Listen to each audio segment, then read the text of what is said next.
बिस्मिल्लाहिर्रहमानिर्रहीम, अस्सलाम वालेकुम, वेलकम टू सुबह की सोच। आई होप आप सब बिल्कुल ठीक ठाक होंगे, आपकी सुबह का आगाज़ अच्छा हुआ होगा, आपके इस नए वीक का नया आगाज़ अच्छा हुआ होगा। ऑब्वियसली आपने अब सुबह की सोच देखना शुरू कर दिया तो ये आगाज़ अच्छा हो ही जाएगा। बुरी खबरें भी हैं कुछ हमारे पास, लेकिन अच्छी खबर भी है, वो ये कि बारिश हो रही है पूरे मुल्क में, मुख्तलिफ इलाकों में। इस्लामाबाद मरी का मौसम इस वक्त बहुत अच्छा है, इस्लामाबाद में भी बारिश हुई। सो राइट नाउ आप कह सकते हैं कि हमारी आवाम ने थोड़ा सा सुख चैन का जो सांस लेना था वो ले लिया है फाइनली। बहुत ही एक लंबे अरसे के बाद जाके लिटरली ऐसे लग रहा था पता नहीं हम कहाँ पे आ गए।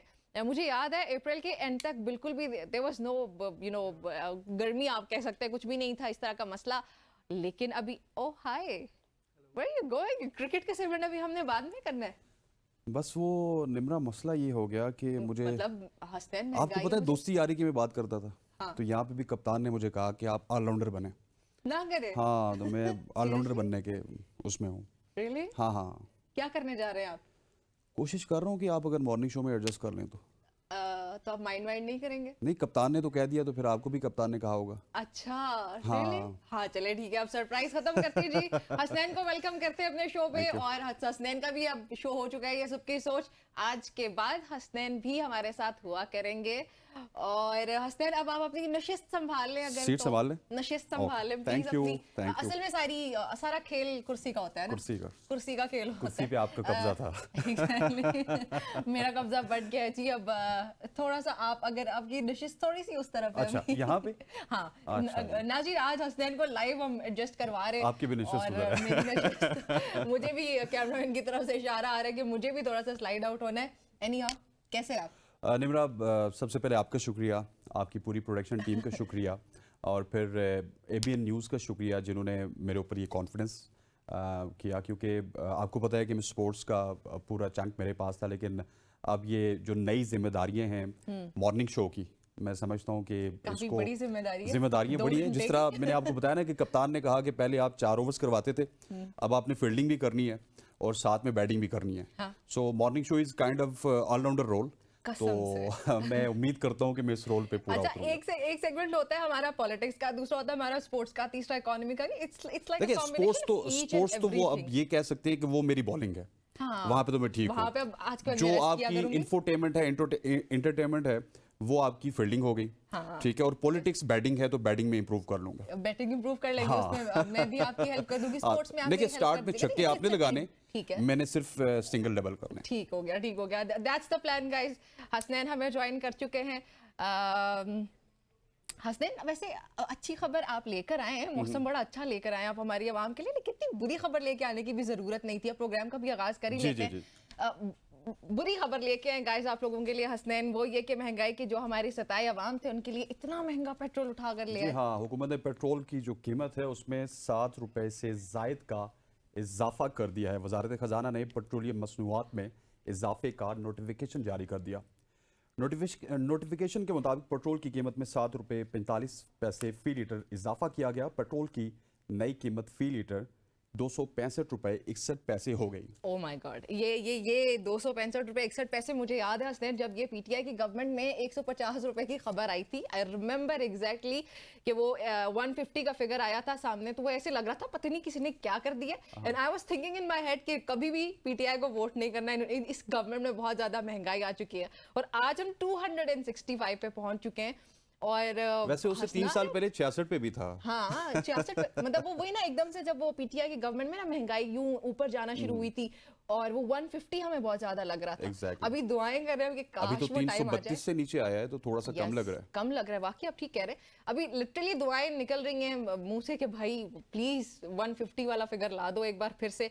बट खैर, ये बुरी सूरत हाल है जी। बुरी खबर थी शुरू में, हमने सोचा कि हसनैन आए हैं तो अच्छी खबर के साथ आए, लेकिन Pakistani government is doing things. आज पहली तारीख है, अच्छी खबर कैसे हो सकती है? है ना, हर 15 पहली दिन तारीख बाद है। अच्छी खबर तो होती नहीं है। बुरी खबर है। एनी हाउ शामिल करते हैं जी आज की टॉप स्टोरीज। आज क्या टॉपिक्स हम डिस्कस करने लगे हैं? सबसे पहले तो ऑब्वियसली हम पेट्रोल और डीजल की कीमत में इजाफे का जो ऐलान है इसको डिस्कस करेंगे। उसके बाद एक और इंपॉर्टेंट खबरें जो अंदरूनी सियासत की हैं। मौलाना फजलुर रहमान का एक बार फिर से मुल्क में इंतखाबात कराने का मुतालबा, और साथ ही उन्होंने पाकिस्तान तहरीक इंसाफ को मुज़ाकरात के लिए ऑफर भी किया है। नए इंतखाबात कराने का मुतालबा is a very very very big deal. इस पे बात करेंगे।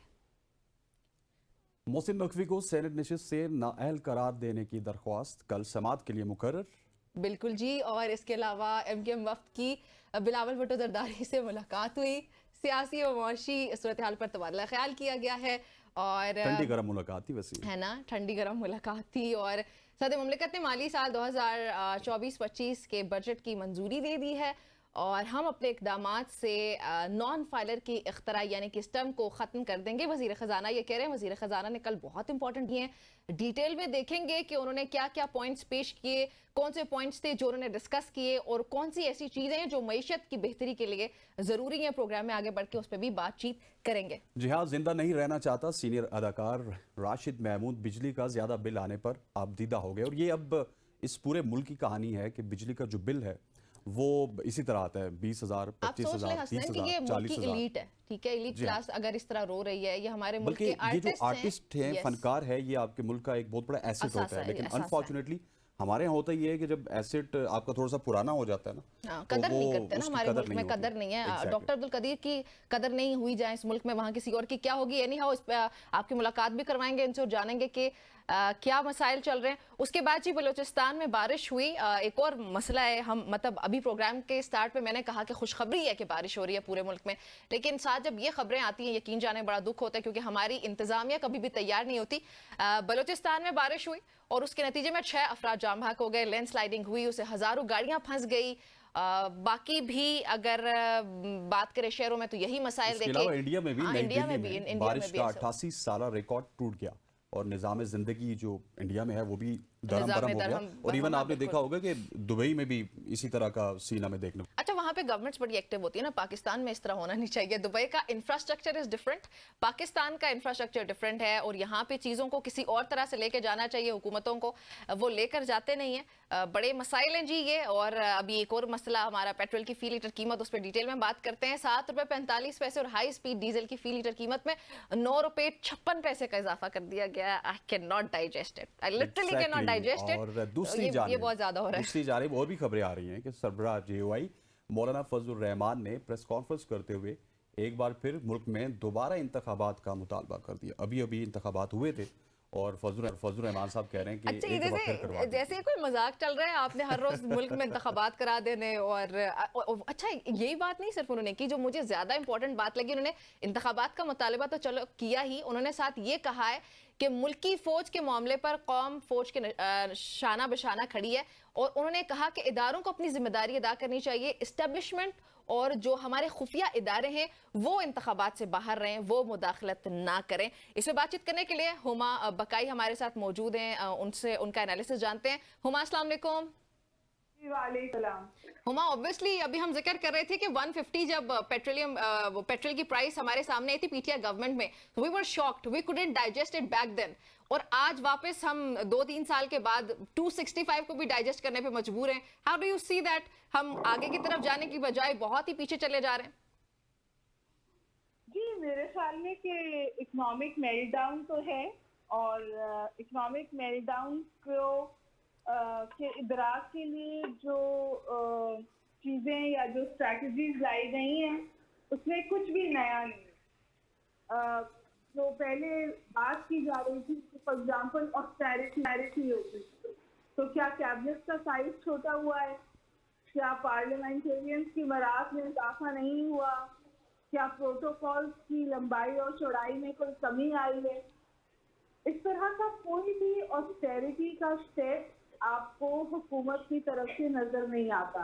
फिर जो बहुत सारे सेक्टर्स थे जो टैक्स के नेट से बाहर थे, उसको लोग शुगर माफिया कहते हैं, जो टैक्स के नेट से बाहर था। टोबैको पे बहुत मिनिमल, फिर जो वीट क्राइसिस हुआ उसके हवाले से सूरत हाल दफन हो गई है, कोई बात नहीं करता। तो दिस इज वेरी ऑडियो का कुछ इशू है, रिकनेक्ट करते हैं। अच्छा, जैसे हुमा भी कह रही हैं कि ये एक इकोनॉमिक अगर पॉइंट ऑफ व्यू से हम बात करें तो हमारी मुल्की मईशत हसनैन वाकई बहुत ही ज़्यादा मुश्किल हाँ, का एक शिकार है। गोरख धंधा लगता है, बस हर साल बाद वही बजट आता है, सारा कुछ उसी तरह से होता है और ये उम्मीद की जाती है कि इस दफ़ा हमारा मुल्क अपने कदमों पे खड़ा होगा। लेकिन अनफॉर्चुनेट है निमरा कि ऐसा कुछ होता नहीं है। अच्छा, सिर्फ नंबर गेम्स चेंज होती हैं, हाँ। लेकिन एक्चुअल में उस तरह का कुछ भी अच्छा काम वैसे हमें इम्प्लीमेंट होता हुआ नजर नहीं आता। उसूली तौर पे जब बजट पेश होना चाहिए ना तो अवाम खिलखिला उठने, इसका मकसद ये होता है। मतलब ये मुझे अक्सर समझ नहीं आता कि जब ये बजट, अभी वाला बजट, हम इसको अगर इन डिटेल चेक करें, जो कि अभी वैसे भी हम प्रोग्राम में आगे जाके आपकी माहिर मुआशियात से मुलाकात भी करवाएंगे, उनसे जानने की भी कोशिश करेंगे। जब वो फिगर सामने आते हैं तो लिटरली ऐसे लगता है पता नहीं ये किसी ने आके क्या गिरा दिया सर पे। ये हुकूमतें हमें सुकून देने के लिए थी या आवाम की खिदमत के लिए थी, अपनी खिदमत करने के लिए थी। हुमा वापस आ चुकी है हमारे साथ। हुमा बताइएगा, आप जो बता रही थी बात अपनी, प्लीज कंटिन्यू कीजिएगा। मैं आपसे यही गुजारिश कर रही थी कि जो माशी सूरत हाल है वो इतनी मखदूश है, जो सर्विसेज की सूरत हाल है वो इतनी मखदूश है, जो लॉ एंड ऑर्डर की सूरत हाल है वो इतनी मखदूश है कि हमें ऐसा लगता है कि हम एक ऐसी रियासत में रह रहे हैं जहाँ हुकूमत नामी कोई शय नहीं है। और जाहिर है कि जब इस किस्म का मेल्ट डाउन होता है, इस किस्म का गवर्नेंस फेलियर होता है, तो फिर चेंज के लिए आवाजें उठती हैं। ट्रू। अच्छा हुमा, अगर पाकिस्तानी सियासत की तरफ आए, फवाद चौधरी साहब एकदम से कहां से आते हुए नजर आ रहे हैं आपको? फिर जो वो शिकायत लेकर आ रहे हैं, डू यू थिंक कि वो जस्टिफाइड है, या फिर ये एकदम से उनका अपीयर हो जाना और एकदम से पाकिस्तान की सियासत पे, खासतौर पे तहरीक इंसाफ की ही पूरी क़यादत पे इस तरह तंज करना और उसको अपने वार का निशाना बनाना, how do you see that? देखिए कि ये जो कोशिश की गई थी ना कि तहरीक इंसाफ को कमजोर किया जाए और फिर एलिमिनेट किया जाए, वो तो कुल्ली तौर पे नाकाम हुई है। जो जमातें भी उनके हम आप हमें सुन पा रही हैं? आई थिंक ऑडियो का कुछ इशू है, प्लीज इसको फिक्स करके हम दोबारा आते हैं हुमा आपकी तरफ। हसनैन, फवाद चौधरी से जाए। वैसे आज मेरा पहला दिन थोड़ा सा भारी गुजरा है आप पे। मतलब एक तो मैंने सही बात है, पेट्रोल भी आपके लिए महंगा करवा दिया, उसके बाद हुमा से भी नहीं ऐसा नहीं है। अच्छा। ऐसा नहीं है, पहला दिन है ना, तो पहले दिन में आपको भी चेंज के इफेक्ट्स होते हैं, हर चीज के कुछ आफ्टर शॉक्स होते हैं, सो आपको भी ये डाइजेस्ट करना पड़ेगा। आज मुझे लग रहा है ये डाइजेशन के वैसे ही बहुत सारे प्रॉब्लम्स होने जा रहे हैं। मुझे ये खबरें नहीं बर्दाश्त हो रही भाई। आज ये जो खबरें सुबह सुबह हम लेकर आए ना, 265 is like way too much. आप अगर फॉर एग्जांपल एक बंदा चंद हजार रुपए कमा रहा है और उसको वो अपनी जॉब फॉर एग्जांपल कहीं पे करते हैं, आने जाने में वो सारे पैसे तो उसके निकल जाने हैं। आजकल तो आपका जो पेट्रोल के एक्सपेंस है वही मीट करना is a quite of challenge in Pakistan. मतलब किसी जमाने में जिस तरह आपको 150 याद है तो हमें 66 रुपए याद है। 66 पे भी पेट्रोल होता था, और फिर वो 66 पे का मतलब ये था कि 660 रुपए लीटर पे आपका 10 लीटर आ जाता था। लेकिन अब वही 10 लीटर भी आपने 3000 पे डलवाना है, तो गाड़ी का टैंक तो फुल ही नहीं करवा पाता ऐसे। अच्छा, अगर 660 सीसी अगर किसी की गाड़ी है, कितना पेट्रोल का खर्चा आता होगा महाना? 660 पे भी अब उतनी बचत होती नहीं है, क्योंकि 265 पे जब मामला चले जाते हैं तो फिर काफी ज्यादा मेरे ख्याल में महाना आपका टाइट हो जाती है। 15-20 हजार के दरमियान लाजमी तौर पे, अगर आप बहुत ही ज्यादा कहीं अगर आपने सिर्फ इंटरसिटी होना है, बाहर ट्रैवल नहीं करना, तो 15 से 20 हजार तो ये आपका बजट होना चाहिए। और मजे की बात ये, इस मुल्क में जो हमारी तनख्वाहें हैं वो ऑब्वियसली जिसने 660 सीसी गाड़ी रखी है वो कोई प्राइवेट जॉब ही करता होगा, ठीक है, तो वो कितना कमा लेता होगा? 35,000 बहुत हद होगी, बहुत अच्छी जॉब ही तो 40,000 रुपए में, उसमें अगर 20,000 रुपए उसका सीधा सिर्फ इस पे और 20,000 में उसने अपना किचन भी करना है, बहुत सारी चीजें करनी है, तो इट्स क्वाइट डिफिकल्ट। पाकिस्तान में थोड़ा सा डिप्रेशन बहुत ज्यादा है निम्रा, इसी वजह से कि हमारे यहाँ उतनी ज्यादा इनकम होती नहीं है और हम ज्यादातर डिप्रेस रहते हैं क्योंकि हमने अपना बजट ही मैनेज करना होता है। बेशक। एक ब्रेक शामिल करते हैं, आपने देखते रहना सबकी सोच। Stay with us.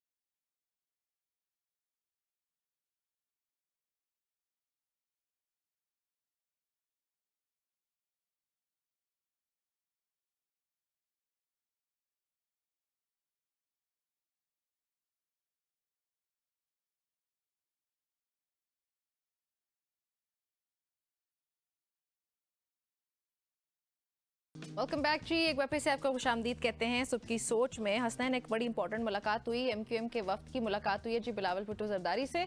सियासी और मुआशी ऑब्वियसली सूरत हाल पर तबादला ख्याल किया, मौसम के बारे में, क्रिकेट के बारे में तो उन्होंने बात की नहीं होगी, लेकिन साथ ही अली खुर्शीदी जो है उनकी सिंध हुकूमत पर तनकीद भी सामने आई। अली खुर्शीदी ने मानसून की बारिशों की बात भी आगे, बारिशों के हवाले से भी बयान में तबाही भी बची। उनका बयान भी आया कि सिंध हुकूमत ने इस बार भी बारान रहमत को कराची वालों के लिए ज़हमत साबित करने की तैयारी कर ली, और हीट वेव ने शहरियों के पास पानी है ना बिजली, और घरों में पानी नहीं आता लेकिन टैंकर में पानी मिल जाता है। अली ये बड़ी बात है। हसनैन नहीं कह रहे, प्लीज हसनैन आप क्या, अली खुर्शीदी कह अली रहे हैं खुर्शीदी वैसे। बता अच्छी भी बात दिया की उन्होंने। बात भी बता भी दिया करें पूरी क्या बात है। लेकिन एक तरफ निम्रा ये तनकीद होती है, दूसरी तरफ मुलाकात होती है, और मुलाकात एमक्यूएम होती का है। और पीपल्स पार्टी का जो ये रिश्ता और है, एमक्यूएम ये काफी अच्छे से इस एमक्यूएम तरह ने चल रहा है। हमारे ही प्रोग्राम में कहा था कि हम वो बच्चा है जो कोई चाहता नहीं होता। तो बात करते हैं जी, एमक्यूएम के रहनुमा हमारे साथ मौजूद हैं, उनसे जानेंगे कि क्या वाकई उनकी नाराज़गी चल रही है या मुलाकात के बाद हालात बेहतर हुए। इंजीनियर सैयद उस्मान हमारे साथ मौजूद हैं, रहनुमा हैं वो एमक्यूएम के, उन्हीं से जानते हैं। जी अस्सलाम वालेकुम। जी वालेकुम सलाम। इंजीनियर साहब, आप लोगों की नाराजगियां कोई मुलाकात में दूर हुई या अभी तक आप लोग नाराज हैं? सबसे पहले तो आपका मैं शुक्रिया अदा करूंगा कि आप लोगों ने जो है वो मुझे अपने मॉर्निंग शो में जो है वो मदऊ किया। आप लोग कैसे हैं, ठीक हैं? जी अल्हम्दुलिल्लाह सब खैरियत है। आप जो है वो सवाल का सिलसिला शुरू किया जाए तो जी जी ज्यादा जी बेहतर जरूर, होगा। अच्छा, जी जरूर। सर पहले ही सुबह आप लोगों ने जो है वो तीर चला दिया। आप बताएं ना, फिर आप बता दें कि अच्छी खबर ले आए हमारे लिए कि आप लोग अब नाराज नहीं रहे। देखिए, सियासी जमातों में मेल जोल और जो है वो ये बैठक होती रहती है, और जो है वो ये वर्किंग रिलेशनशिप इसको कहा जाता है। मिलने का मकसद कतई ये नहीं होता है कि कोई जो है वो एक आप कोई इल्यूजन में चले जाएं, लेकिन ये बैठक सियासी बैठक होती है, बात होती है, वर्किंग रिलेशनशिप में बंदा जाता है, एक पॉलिटिकल पार्टी बैठती है। देखें, जिस तरीके से जो है वो कराची के जो हालात हैं वो सबके सामने हैं, और कराची के साथ जो माशी जुल्म और इस जो बजट में जुल्म किया गया है, ये जो है वो कोई अब ढकी छुपी बात रही नहीं है। क्योंकि अब कराची के साथ जिस तरीके से सूबाई सतह पर जो है जो जुल्म रचाया जा रहा है, उसमें जो है वो हमने बजट के ऊपर भी जो मुत्तहिदा कौमी मूवमेंट पाकिस्तान ने अपना स्टांस रखा था। क्योंकि भाई देखें, कराची में जो सबसे ज्यादा अभी जो प्राइम इशू है वो पानी का है। क्योंकि कराची के अंदर इंजीनियर साहब, आप बड़े स्मार्टली मेरे सवाल से आगे पीछे घूम रहे हैं। आप जनरल बात कर रहे हैं। मैंने सवाल पूछा था मुलाकात में क्या हुआ है, फिर आपने बता दिया मुलाकात बड़ी जरूरी होती है। ऑब्वियसली जरूरी होती है, मुझे उससे एतराज नहीं, बताएं हुआ क्या। निम्रा से एग्री करूंगा, लेकिन मुझे ये लगता है ना कि पीपल्स पार्टी और एमक्यूएम में कोई सास बहू वाला रिश्ता है, नाराजगी भी चलती है, राजीनामा भी हो जाता है, इस तरह का रिश्ता ये काफी अरसे से हम देख रहे हैं। हाँ, तो मुलाकात का हवाल बताए ना प्लीज हमें। देखिए, मुलाकात में कोई ऐसा नहीं है कि कोई वो ढकी छुपी बात है। मुलाकात में कराची के ऊपर ही, कराची के इश्यूज के ऊपर मुत्तहिदा कौमी मूवमेंट पाकिस्तान हमेशा कराची के इश्यूज के ऊपर मुतहर्रिक होती है। क्लाइमेट चेंज की बात होती है, क्योंकि सूबाए सिंध ने क्लाइमेट के ऊपर इस साल बजट में भी जो है वो कुछ नहीं रखा है। तो उस हवाले से जो है वो हमारी मुलाकात हुई है, और मुलाकात में बहुत अच्छे कराची के हवाले से जो है वो जो जिक्र अस्कार जो रखे गए हैं, जो हमारी जो मुत्तहिदा कौमी मूवमेंट पाकिस्तान की जो लाइन है कराची के लिए, उसी के हवाले से बात रखी गई। और इंशाल्लाह ताला हम ये उम्मीद करते हैं, हर दफा की तरह जो सास बहू वाला रिश्ते की बात की, इस दफा जो है वो बहू, अब हमें आपने बहू कहा है या सास कहा है मुझे नहीं पता। अगर आपने हमें बहू कहा है, सास हमेशा बड़ी होती है, आप अंदाजा लगा लें यहाँ पे बड़ा कौन है। एक हैसियत से अगर आप लोगों ने मुझे हमें बहू कहा है या सास कहा है, तो हम एक अच्छी ही राय रखेंगे। और बिलावल साहब का जो अपना आपने रिश्ते को कायम रखना है सर, आपने रिश्ते को कायम रखना है, अच्छी उम्मीद रखेंगे। और मुत्तहिदा कौमी मूवमेंट पाकिस्तान एक सियासी जमात है, और कराची के लिए और बिलअमूम पाकिस्तान के लिए हम मुलाकातों का सिलसिला जारी रखेंगे। हम एक सियासी जमात है, और इंशाल्लाह ताला ये मुत्तहिदा कौमी मूवमेंट पाकिस्तान ये करती आई है, और इंशाल्लाह ताला ये मुलाकातों का सिलसिला तो सियासी जमातों में जारी रहता है। तो ये इंजीनियर साहब, माजरत के साथ आपको इंटरप्ट किया है, लेकिन ये मुलाकातें तो चलें ठीक है, हो गई आपकी, कल एक फिर मुलाकात हुई है, उसके बाद उस पर अमल दरामद के हवाले से कोई यकीन दहानी कराई गई है आप लोगों को इस बार? जी बिल्कुल, अमल दरामद की यकीन दहानी बिल्कुल कराई गई है, और हम बहुत ज्यादा पुरुमीद हैं कि हमें जो है वो मुत्तहिदा कौमी मूवमेंट पाकिस्तान के तवस्सुस से ही कराची को हुकूक मिलेंगे। माजी में भी एमक्यूएम से ही कराची को जो है वो हुकूक मिले हैं। आज 2010 से लेके 2024 हो गया है। इन 14 सालों में कोई पानी का एक कतरा जो है वो पानी कराची को नहीं मिला है। कराची की आबादी 1998 की मर्दमशुमारी के मुताबिक जब 98 लाख थी, जब कराची को जितना पानी मिल रहा था, आज भी कराची को उतना ही पानी मिल रहा है। तो हम बहुत जो है वो इसके ऊपर जो है वो अपनी तहरीक जो है वो चला रहे हैं, पार्लिमानी सतह पे भी और सियासी सतह पे भी, और इंशाल्लाह ताला कराची को हुकूक मिलेंगे और एमपीएम के थ्रू ही मिलेंगे इंशाल्लाह ताला। आप लोग देखिए। अच्छा इंजीनियर साहब, मुझे थोड़ा सा आपको मैं बात तो कंप्लीट कर लूं, बात तो कंप्लीट कर लूं। कराची को अगर इस वर्किंग रिलेशनशिप सियासी वर्किंग रिलेशनशिप से फायदा मिला है तो वो एमकेएम के दौर में मिला है। ये कराची वो शहर है जब मुत्तहिदा कौमी मूवमेंट पाकिस्तान से मुस्तफा कमाल साहब मेयर बने तो ये कराची शहर दुनिया में तेजी से तरक्की करने वाले शहरों में शामिल था। आज इसी सिंध गवर्नमेंट की बैड गवर्नेंस की वजह से आज कराची दुनिया में बदतरीन रहने वाले शहरों में शुमार किया जाता है। ये हम नहीं कह रहे, ये रिकॉर्ड कह रहा है। और उस वक्त का कराची जब एमपीएम पाकिस्तान के पास मैंडेट था बल्दियाती सतह का, उस वक्त जो है वो जजेस अदालत लगा के कहते थे पंजाब के अंदर कि अगर तरक्की देखनी है, इंफ्रास्ट्रक्चर देखना है तो जाके कराची का दौरा करें। और उस वक्त का कराची और आज का कराची देखिए, मैंने पार्लियामान के अंदर भी ये बात कही कि सिंध में डेवलपमेंट के नाम पे 5,000 अरब रुपए कराची में खर्च हो चुके हैं, लेकिन आज कराची दुनिया में बदतरीन रहने वाले शहरों में शुमार है। और हमारे दौर में जब 300 अरब रुपए का डेवलपमेंट पैकेज था जो 65 अरब से 75 अरब रुपए के दरमियान उसका प्रोपोर्शन सालाना बनता था, जिसमें सैलरीज भी इंक्लूड थी। उस वक्त जब कराची डेवलप हुआ तो कराची दुनिया में तेजी से तरक्की करने वाले शहरों में शामिल हुआ। उस वक्त पानी का मसला नहीं था। एमपीएम के दौर में 4.3 मिलियन लोगों का पानी ऐड हुआ। उस वक्त आपको सड़कों में आप किसी से मालूम करें तो टैंकर चलते हुए नजर नहीं आते थे। आज बदकिस्मती की हाल ये है कि आज घरों में पानी पीने का आता नहीं है और सीवरेज का पानी घर से जाता नहीं है। यहाँ पर 8,000 10,000 के मोबाइल के लिए नौजवानों को कत्ल कर दिया जाता है। एमकेएम इसके ऊपर आवाज उठा रही है और बहुत सारे मसाइल हैं। और हम बतौर सियासी जमात तमाम सियासी जमातों से यही बात करते हैं कि भाई हमसे वर्किंग रिलेशनशिप बनाएं, कराची की सूरत हाल को बेहतर करने में आपका पॉइंट आगे किसी कोई भी कलीदी किरदार अदा नहीं कर सकता। हम यही बताते हैं, हम चाहे बिलावल से मिलें, हम चाहे नवाज शरीफ मेरा एक पॉइंट ले लीजिए, उसको भी फजलुर रहमान साहब से मिलें, हम चाहे किसी और ठीक है इंजीनियर साहब, मेरा एक पॉइंट भी ले लीजिए। प्राइम फोकस मेरी सुने, अब आईएमकेएम का प्राइम हमारी भी सुन ले सर। कराची, आईएमकेएम का प्राइम फोकस कराची होता है और ये मुलाकातों का सिलसिला जारी रहेगा और ये सिर्फ कराची के लिए होता है और इंजीनियर साहब सिंध की शहरी आबादियों के लिए होता है। इंजीनियर साहब मुझे ये बताइएगा कि अगर लास्ट 24 साल भी देखे जाएं तो आप गाए बगाए गवर्नमेंट में रहते हैं, लेकिन उसके बावजूद भी कराची के मसाइल नहीं हल होते कि इलेक्ट्रिक का मसला आपके सामने है, पानी का मसला आपके सामने है, सीवरेज का मसला आपके सामने है। एक तरफ तो आप फेडरल गवर्नमेंट में रहते हैं लेकिन आपकी जो चपकलश है वो सिंध गवर्नमेंट के साथ चलती रहती है। तो कम से कम फेडरल से ही कुछ ले आया करें, क्योंकि हमने देखा है कि हर दौर में आप तकरीबन जो मेजर चंक है 3-4 साल का, आप उसमें कोलिशन में रहते हैं।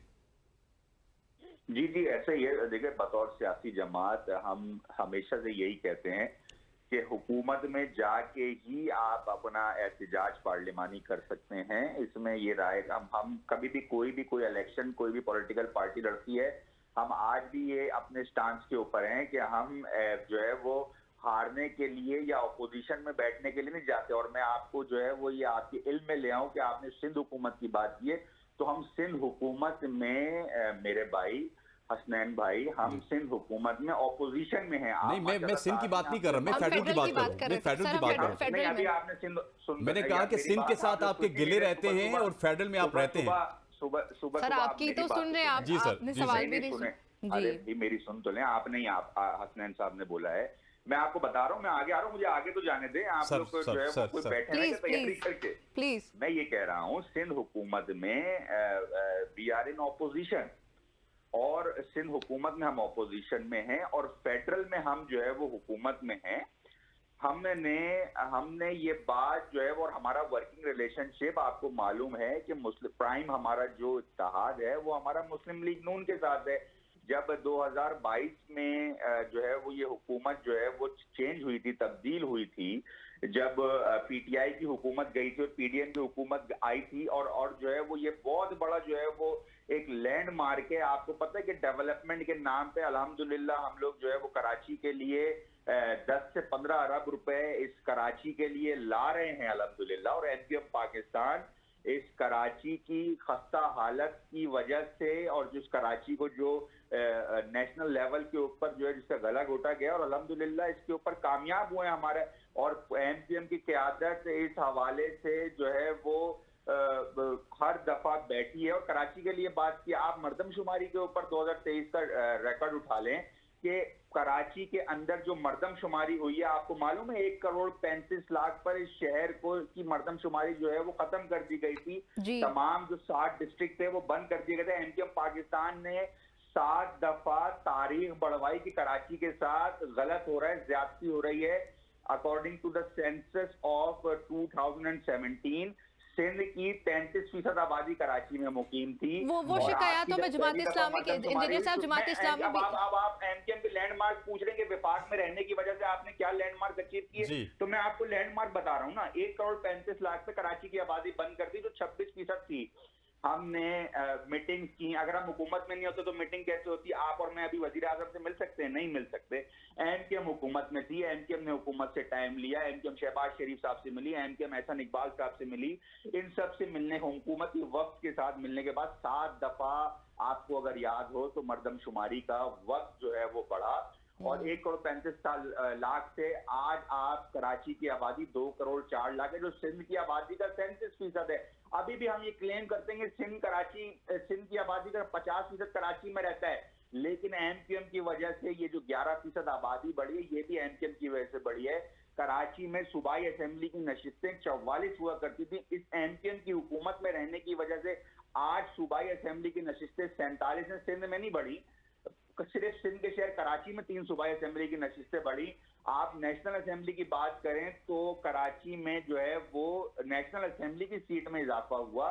तो ये एमक्यूएम की विफाकी हुकूमत में बैठने की वजह से हुआ। और अगर ठीक हो गया इंजीनियर साहब, माजरत के साथ अगर आप मौका दे दें, हमने ब्रेक लेनी है। बहुत शुक्रिया आपका हमें ज्वाइन करने के लिए। एमक्यूएम ने वाकई बहुत कुछ अचीव कर लिया है। फेडरल गवर्नमेंट में अगर एमक्यूएम ना होती तो कराची की सूरत हाल जो आज ना होती। बिल्कुल ठीक कह रहे हैं, एमक्यूएम क्रेडिट ले दिया कि जो कराची की सूरत हाल पहले बहुत सारे मसाइल भी गिनवाए थे, और अब कह रहे हैं कि गवर्नमेंट में होने की वजह से ये सब हो रहा है। चलें जी, हम तो दुआ ही करते हैं कि बेहतरी हो, खासतौर पर कराची के लिए। हमारा दिल है और वहाँ पे भी सबसे ज्यादा मसाइल है, तो हम सबका दिल दुखता है ऐसे। और यह वक्त तो अच्छा है। एक ब्रेक का आप देखते रहेंगे सबकी सोच।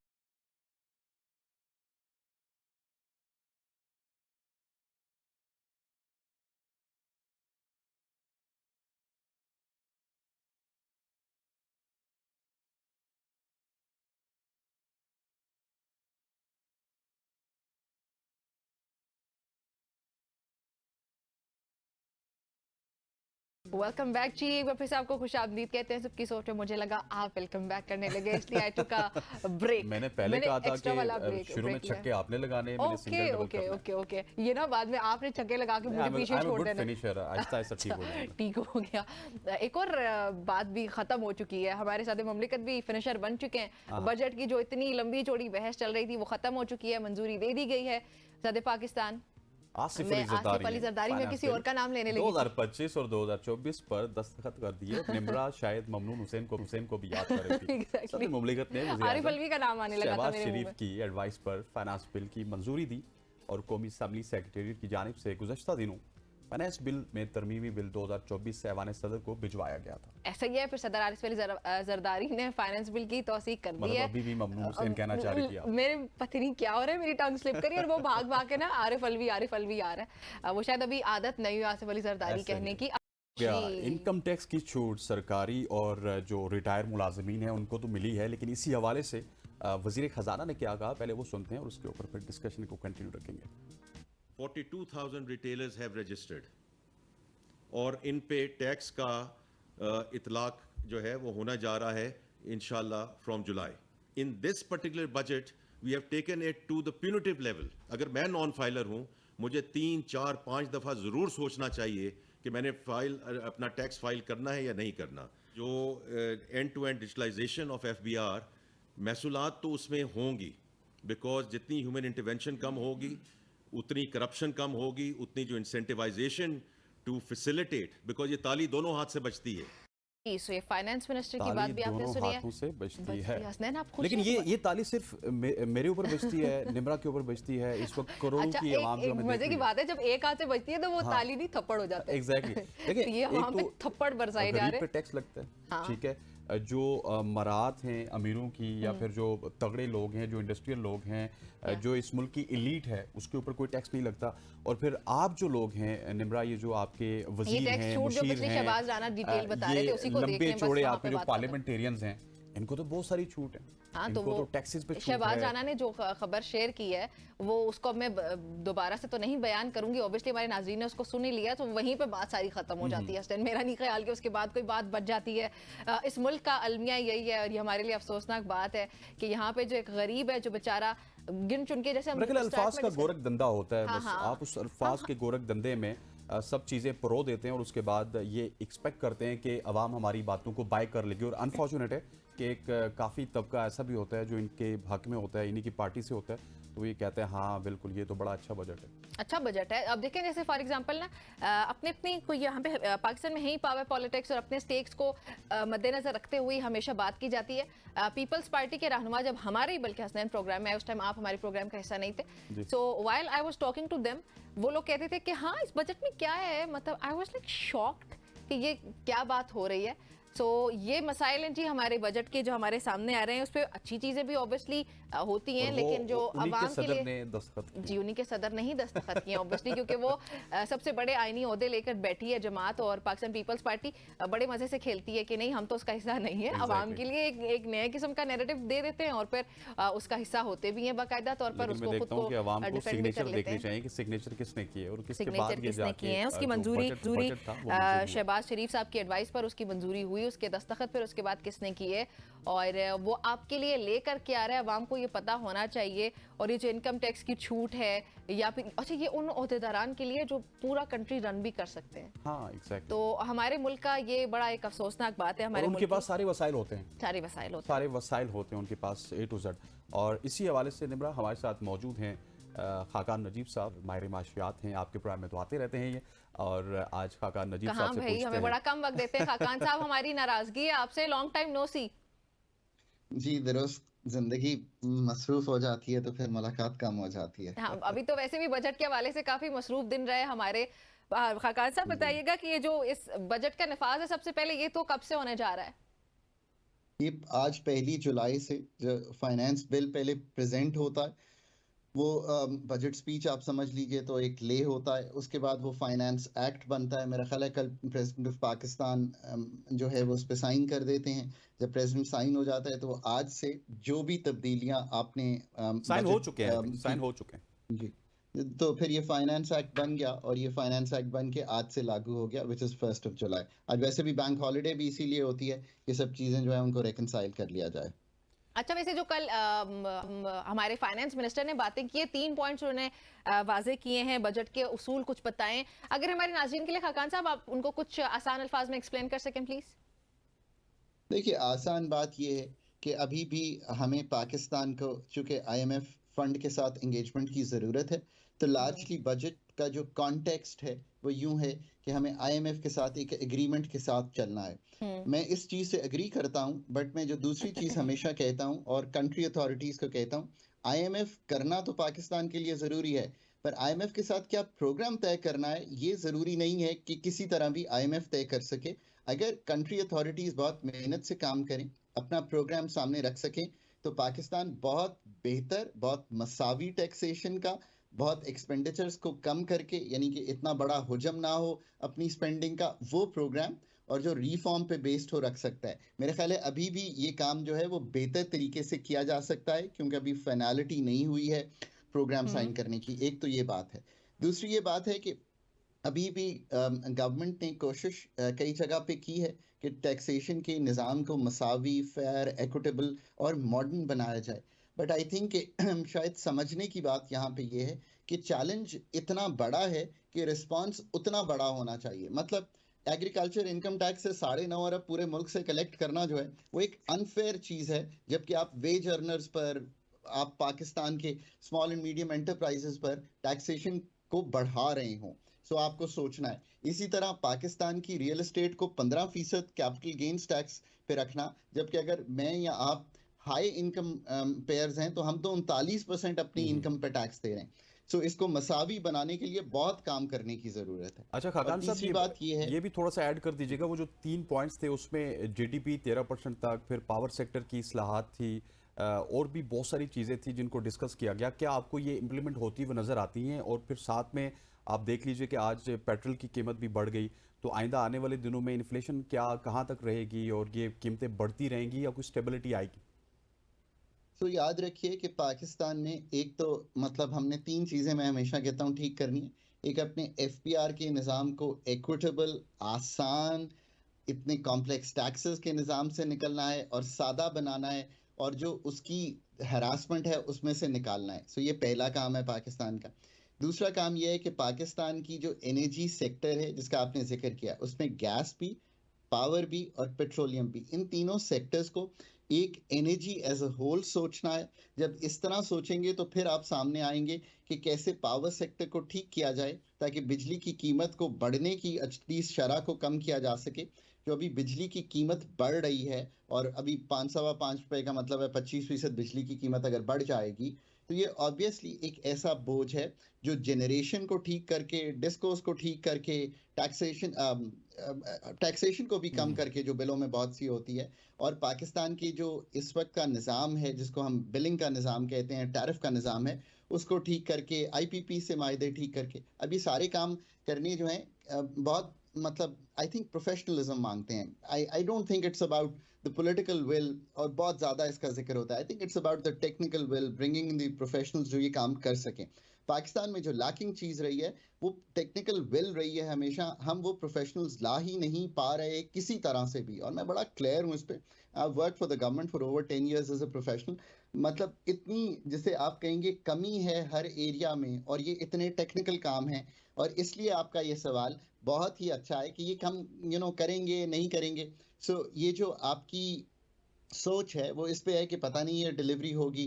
आईएमएफ की भी यही सोच है। वो कहते हैं, जब मैं उनसे बात करता हूँ कि आपकी हुकूमत ये काम करेगी कि नहीं करेगी ये deliver, because there is no capacity to do all these things, there has to be so much capacity to do all these things. ये मैं बारहा कहता हूँ। सो ये तो तीसरी बात जो बहुत ही इससे भी अहम है, जो कि आई थिंक अभी तक कंप्लीटली पिक्चर से मिसिंग है। लोग ये समझते हैं कि कोई कॉम्प्रोमाइज है between macro stability and growth. इसमें कोई कॉम्प्रोमाइज करने की जरूरत नहीं है। मैक्रो स्टेबिलिटी तो आप मेंटेन करते हैं, पर जो ग्रोथ के ड्राइवर्स हैं, यानी कि पाकिस्तान को डीरेगुलेट करना, पाकिस्तान यानी कि आसानियां पैदा करना, कॉस्ट ऑफ डूइंग बिजनेस को नीचे लाना, पाकिस्तान की बिजनेसेस को एक्साइट करने के लिए जो फाइनेंशियल इंटरमीडिएशन है, यानी कि पैसों का उन तक पहुंचना है, इसको बेहतर करना, एफिशिएंसीज पैदा करना, ईज ऑफ डूइंग बिजनेस करना, ये सारे काम करने से तो आपको कोई नहीं रोक रहा ना। तो इसमें क्या कॉन्ट्रडिक्शन है? इस तरफ तो अभी गए ही नहीं है।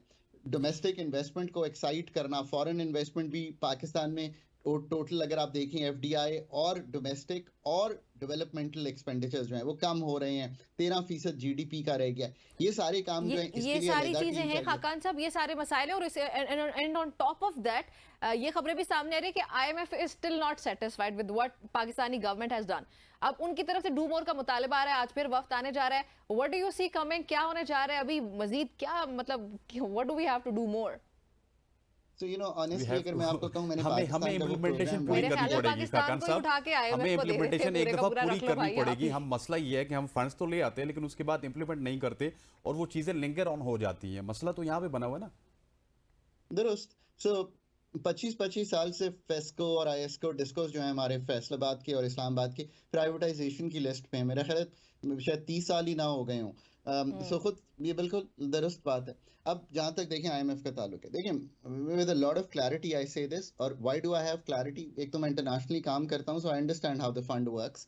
दूसरी बात यह है कि पाकिस्तान ने अपनी जिंदगी में, जैसे बार बार पाकिस्तान अथॉरिटीज खुद कहती हैं, एक्सटेंडेड फंड फैसिलिटी एक कंप्लीट की है जो 13-16 की थी हमने, वरना ये 24वां प्रोग्राम तो करने जा रहे हैं। सारे प्रोग्राम्स ईएफएफ के जो 13-16 का था सब इनकम्प्लीट छोड़े हुए आ रहे।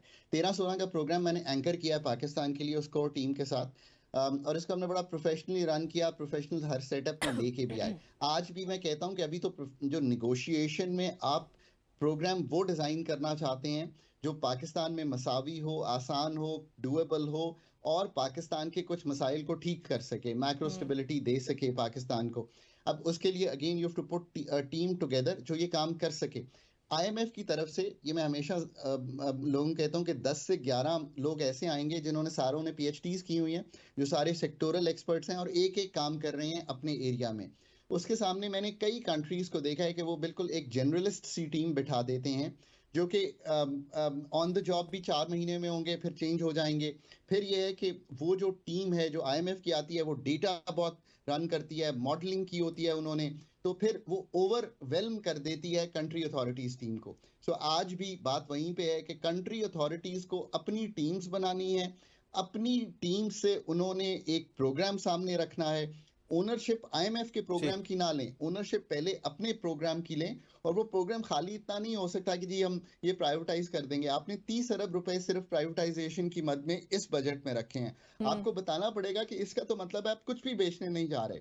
ठीक हो गया ठीक हो खाकान गया साहब, खाकान बहुत साहब, बहुत बाजट शुक्रिया। के साथ Thank you वक्त very much खत्म हो for गया, joining टाइम us. खत्म हो चुका है, आपका ब्रेक बहुत बहुत की शुक्रिया। कॉल आ चुकी है। जिन गुफ्तगू आपने सुनी है पाकिस्तानी मैशत के हवाले से, बजट पास हो चुका है। अब आज खाकान नजीब साहब के मुताबिक वो आज से इंप्लीमेंट होना शुरू भी हो जाएगा। प्रोग्राम में एक ब्रेक शामिल करने लगे हैं और ब्रेक के बाद जब हम वापस आएंगे तो हसनैन का फेवरेट सेगमेंट यानी कि क्रिकेट की बात होगी। Stay with us.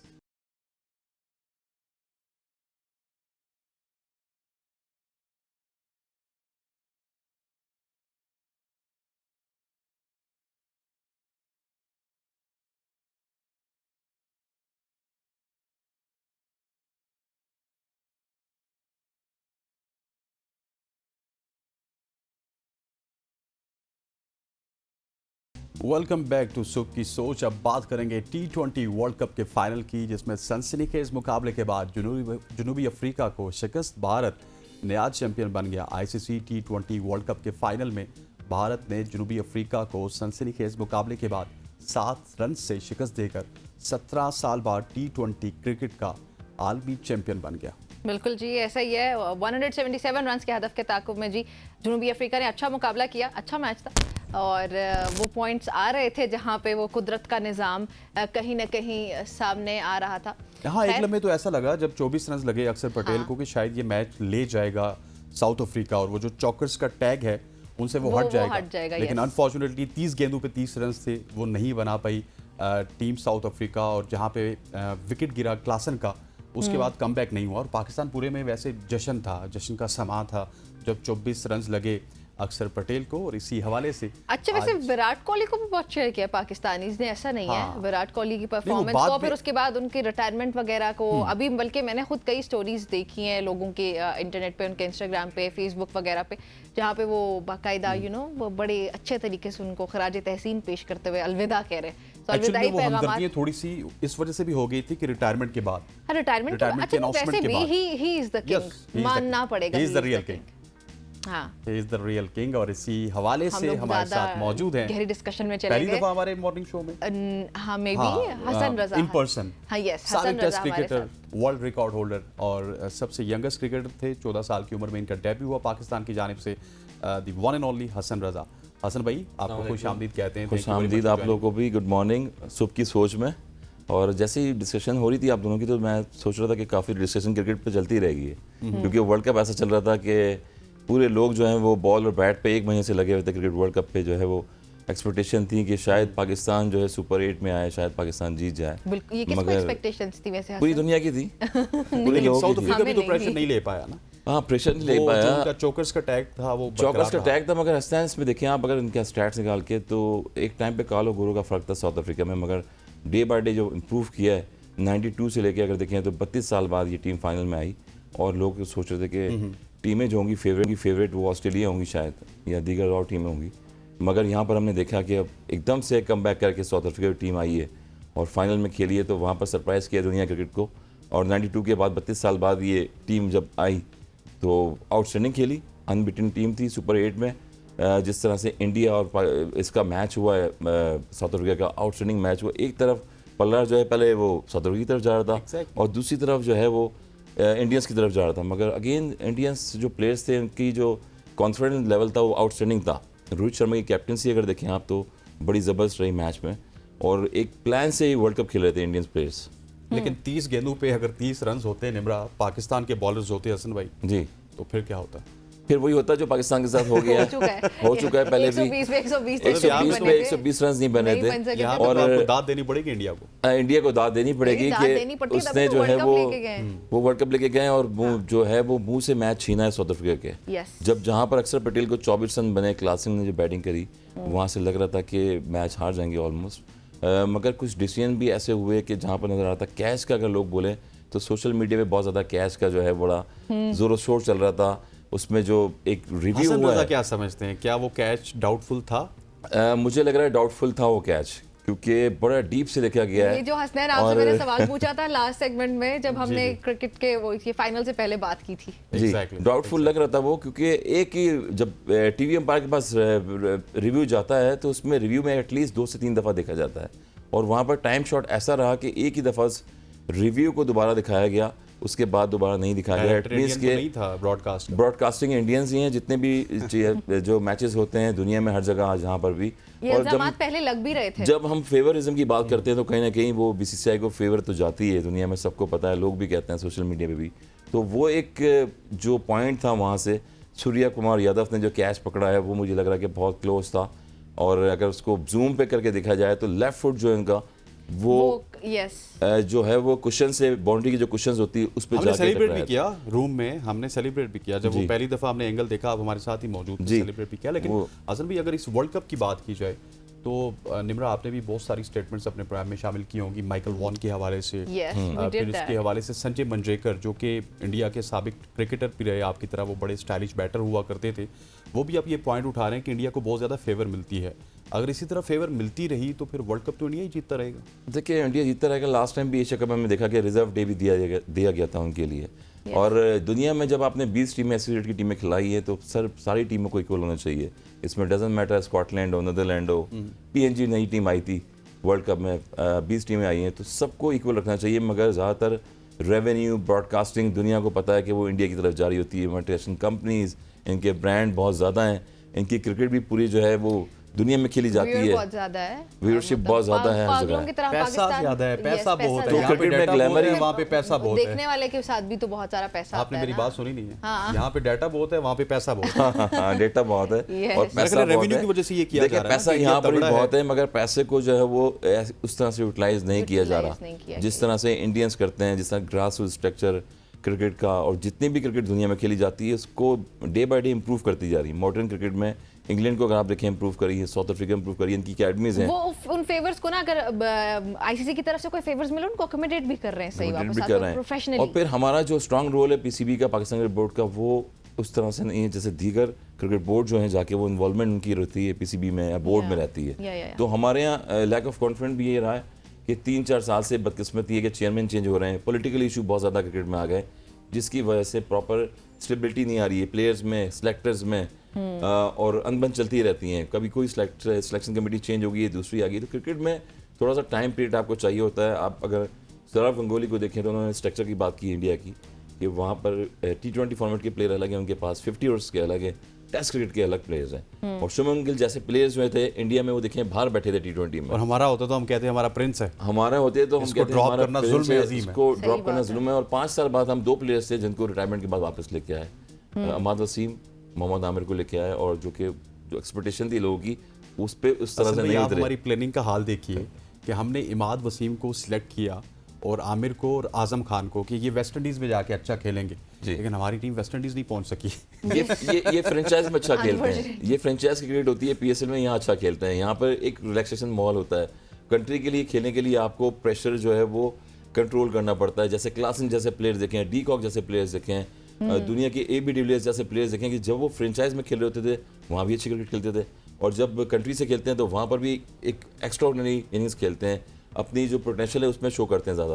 तो यही चीज़ थी हमारे, हम रिलायबल आजम खान पे रहे, शादाब पे रहे, और मिस मैनेजमेंट थोड़ी सी रही। बहुत सारे लोग जो है वो कह रहे हैं कि सैर सपाटे के लिए गई है टीम, अमेरिका गई हुई है, घूमने के लिए गई हुई है इतने लंबे टूर पे। ये दुनिया कहती है, 24 करोड़ की आवाम जो है वो सोशल मीडिया है, मैं बिल्कुल जानता हूँ लोगों को, आप भी जानते हैं, मैं भी हम भी जानता हूँ। शायद उन लोगों में शामिल हो Hasnain, no we doubt never के know। सारे हमारे दोस्त से क्रिकेटर वैसे असल में family ये से मेरा जितने जुमला भी था हैं। जो टॉक इन टाउन बना जी कि ये सैर सपाटे के लिए गए। हाँ, ये आपका जुमला था। और उसके बाद जब आपने ये जुमला क्रिकेट में स्पोर्ट्स में शुरू किया माना, तो फिर लोगों ने सोशल मीडिया पे चीज़ें जो है वायरल करना शुरू कर दी, और वो नज़र आ रहा था सबको, क्योंकि क्रिकेट में और दुनिया क्रिकेट में अब ये चीज़ें छुपती नहीं हैं। अगर फैमिलियाँ पाकिस्तान की जा रही थी तो ऑस्ट्रेलिया की भी फैमिलियाँ जा रही थी, उसमें साउथ अफ्रीकन फैमिलीज भी थी, मगर एंड ऑफ द डे आपका जो क्रिकेट का रिजल्ट है वो अच्छा आना चाहिए। अगर जब बुरा रिजल्ट ऐसे आएगा तो फिर बहुत सारे सवालात उठते हैं।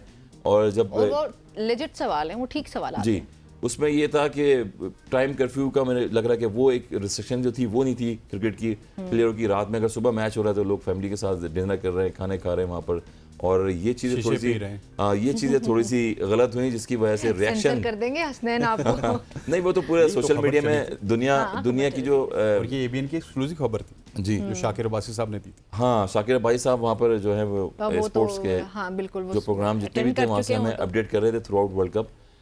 यही चीज़ है कि अब इंडिया जिस तरह से जीता है 17 साल बाद वो जीता, और आप देखें कि जडेजा, रोहित शर्मा और ये ऐसे प्लेयर हैं जो टॉप क्लास, अभी भी मेरे ख्याल में 4 से 5 साल इंडिया की तरफ से खेल सकते थे वो। सर ये बताएं और कि अगर आप retirement विराट कोहली ले की लिया बात करें, उनकी रिटायरमेंट हो चुकी है, लेकिन Virat Kohli he is a real king, ये तो आपको मानना पड़ेगा। जिस तरह के उनके फिगर्स हैं, जिस तरह उन्होंने ओडीआई क्रिकेट खेली, टी20 क्रिकेट खेली, फिर अब वो टी20 से तो रिटायर हो चुके हैं, लेकिन ओडीआई और टेस्ट में वो रहेंगे। What a cricketer he is. और Outstanding. आपको मेरा ख्याल है अब टी20 रोहित क्रिकेट शर्मा पे में भी बात कर लेते हैं लगे एग्जैक्टली हाथों। मेरा ख्याल है पहले विराट का ले लेते हैं हाँ, point of Virat, view, Virat, फिर of रोहित के ऊपर, और फिर जाडेजा भी चले गए। Yep. Sir Virat Kohli what a cricketer he is. देखिए, किंग जो है एक नाम ऐसे किसी को नहीं दिया जाता, और किंग जो है वो किंग तो आपके पास भी हैं। हमारे पास भी हैं, मगर डेटा बहुत है उनके पास। उनका डेटा जो है यूटिलाइज नहीं हुआ वर्ल्ड कप में इतना। उनकी एक्सपेक्टेशंस जो थी एज ए प्लेयर, हम कंपेयर बाबर को और अगर किंग को करेंगे साथ में, रिफ्लेक्सेस का बहुत ज़्यादा फ़र्क है, डिसीजन का बहुत ज़्यादा फ़र्क है, फिजिकल फिटनेस का बहुत ज़्यादा फ़र्क है। तो कोहली का यही फ़र्क था कि हम देखें टोटल 60 रन थे उनके वर्ल्ड कप के मैच में, और एंड पे आके उन्होंने फाइनल में मैच में जो है ये जिता दिया पूरा, और इनिंग्स को जो है रिवाइवल अपनी इनिंग्स वापस शुरू करी वहाँ से जहाँ से वो ख़त्म करना चाहते थे। लोग कहते थे शायद ये ख़राब हो चुके हैं, अभी आउट ऑफ फॉर्म है, और वहाँ पर अपनी फॉर्म शो करी इतने बड़े मैच में। तो किंग ऐसे किसी को नहीं कहता, जंगल का बादशाह जो लेकिन होता सर है आप उसको किंग किया देखिए, जाता है। आप सिर्फ किंग को नहीं देखना, आपने सचिन तेंदुलकर को देखिए, आप किंग को Yes. देख लीजिए, कोहली को देख लीजिए कि हर अच्छा बैटर अच्छा कप्तान साबित नहीं हुआ। सचिन तेंदुलकर के भी कप्तानी के रिकॉर्ड्स अच्छे नहीं थे, विराट कोहली भी कोई बड़ा इवेंट नहीं जितवा सके, हालांकि उन्होंने ऑस्ट्रेलिया में टेस्ट सीरीज जरूर जितवाई जी। तो क्या आप समझते हैं कि हमारे यहाँ बाबर आजम को चेंज किया जा सकता है, किसी की कप्तानी में वो खेलेंगे, या फिर ये जो प्रेस कॉन्फ्रेंस डिले हो रही है इसके बाद यही होगा कि एक होम्योपैथिक टाइप हमें सर्जरी की जगह होम्योपैथिक पे ले मैसेज मिलेगा? जाएंगे। ये तो सारे नाम उसका आते रहे हैं होम्योपैथिक ऐसे। हाँ, उसका जो है ना इलाज कर की तरफ देंगे। ले जाएंगे। देखें, पाकिस्तान में मैंने पहले भी बताया कि grass root structure, domestic, captaincy, ये सारी चीज़ें ऐसी हैं कि शान मसूद को अगर आपने टेस्ट टीम में कैप्टन बनाया है, वो इसलिए नहीं बनाया कि पहले से कैप्टनसी करते हुए हैं। अभी रिसेंटली इंग्लैंड में वो सीजन में गए थे, वहाँ कैप्टनसी की, उसके बिहाफ पे उनको कैप्टनसी भी दे दी गई, मगर परफॉर्मेंस भी इंपॉर्टेंट रोल अदा करती है आपकी। रोहित शर्मा अगर कैप्टनसी कर रहे थे एज ए प्लेयर 2007 में वो आए थे इंडिया की तरफ से, मगर इस वर्ल्ड कप में 17 साल बाद उन्होंने एज ए कैप्टन अपनी टीम को फ्रंट पे लीड किया। 57 रन की इनिंग खेली सेमीफाइनल में, 92 रन की इनिंग खेली। कैप्टन का काम सिर्फ कैप्टनसी नहीं करना होता, उसमें इंडिविजुअल परफॉर्मेंस भी देनी होती है। तो बाबर आजम को अगर देखें तो Decision making है, जो कि हमारी बड़ी weak नजर आती है। वो सर, वीक आपने नजर आती है। कप्तान की बात तो की, आप कप्तान देखिए का एक तो यही वो था। वर्ल्ड कप जीत गए, ऊपर से वो रिटायर हो गए, और जी। 2009 में पाकिस्तान का एक ही कप्तान है जिसने वर्ल्ड कप जीता, और वो रिटायर हो गया, यूनुस खान। हाँ, उससे legendary भी आपकी players। मुलाकात हुई पिछले दिनों, वो हाँ, आपकी अभी एकेडमी में भी क्रिकेट आए। एकेडमी में आए। तो क्या कुछ यूनुस खान क्या समझ रहे हैं, एक लेजेंडरी क्रिकेटर हैं, क्या उन्होंने कोई आपको उम्मीद दिलाई कि पाकिस्तान क्रिकेट में कोई बेहतरी हो सकती है? उम्मीद पे दुनिया कायम है, देखें उम्मीद पे पीसीबी कायम है। और लेकिन उम्मीद यूनुस पे- भाई ने कोई दिलवाई हुई? यूनुस भाई ने उम्मीद, देखें एक तो हर प्लेयर अपना जस्टर शो करता है, उन्होंने अपना जस्टर शो कर दिया। टेस्ट क्रिकेट में 10,000 रन किए हैं, उसके बाद जो डोमेस्टिक में थे वो मैचेस खेलते थे आके, जब डिपार्टमेंट से आपकी खेल होते कप्तानी थे। में खेलते थे? हाँ, मेरी कप्तानी में खेलते थे हम, डोमेस्टिक में काफ़ी अर्से तक खेलते रहे। और भी प्लेयर्स थे, उमर गुल हो गए, शायद आफिदी, सारे प्लेयर्स। प्लेयर को अपनी रेपुटेशन के लिए खेलना पड़ता है, कंट्री के लिए खेलना पड़ता है। आज भी वो किट बैग उठा के यूनुस खान अकेडमी में आए और बच्चों के साथ प्रैक्टिस कर रहे थे। मीन्स के हम यही कह रहे हैं कि पाकिस्तान में शादाब, फ़हीम अशरफ या बाबर आजम, रिजवान डोमेस्टिक क्यों नहीं खेलते? डोमेस्टिक भी खेलनी चाहिए। जो क्रिकेट आप इस फॉर्मेट से क्रिकेट सीख के खेल के आते हैं, ऊपर लेवल पे जाते हैं, वही क्रिकेट आपको जो है वापस यहाँ पर रिवाइवल देती है, और वो आपकी फॉर्म उससे बरकरार रहती बेहतर है। होती है। और जितने भी आप देखें कि रोहित शर्मा हो गया या कोहली वगैरह हो गया, ये लोग ये खेलते हैं जाके वहाँ पर, अपनी डोमेस्टिक भी खेलते हैं, अपनी लीग को देखें किस तरह से खेलते हैं आईपीएल में। और ये परफॉर्मेंसेस इसलिए अच्छी होती हैं कि आप का जो शौक है, आपका जो पैशन है, वो आपसे जुड़ा रहे। और यही चीज़ होती है कि ऐसे प्लेयर्स वर्ल्ड क्लास जो होते हैं वो सक्सेस रहते हैं। ब्रायन लारा अभी तक देखें, अक्सर कई वेटरन्स के मैच होंगे प्रैक्टिस करते नजर आ रहे होते हैं। Yes. यही चीज़ है कि आप क्रिकेट को जितना इंप्रूव करते रहेंगे, खेलते रहेंगे, उतना फिट भी रहेंगे फिजिकली और अपने मुल्क को सर्व भी करते रहेंगे। हसन भाई, बेशक जी। Thank you very much for joining us. आपका Thank you. बहुत बहुत शुक्रिया। आप पहली दफ़ा इन पर्सन हमारे साथ मौजूद रहे। वैसे तो हसन भाई आते रहे, लेकिन आज बेशक। हमारे स्टूडियो में आप तशरीफ लाई। Thank you very much for joining us. और ये बातचीत हो गई हमारी क्रिकेट के जी हाँ, हवाले हो से गई। और वक्त हुआ जाता है अजान एक का, शॉर्ट सी ब्रेक का, कमर्शियल ब्रेक का ब्रेक ब्रेक का लेते वक्त हो हैं, जाता वापस है जी। आते ब्रेक हैं। शामिल करते हैं। स्टे विद अस।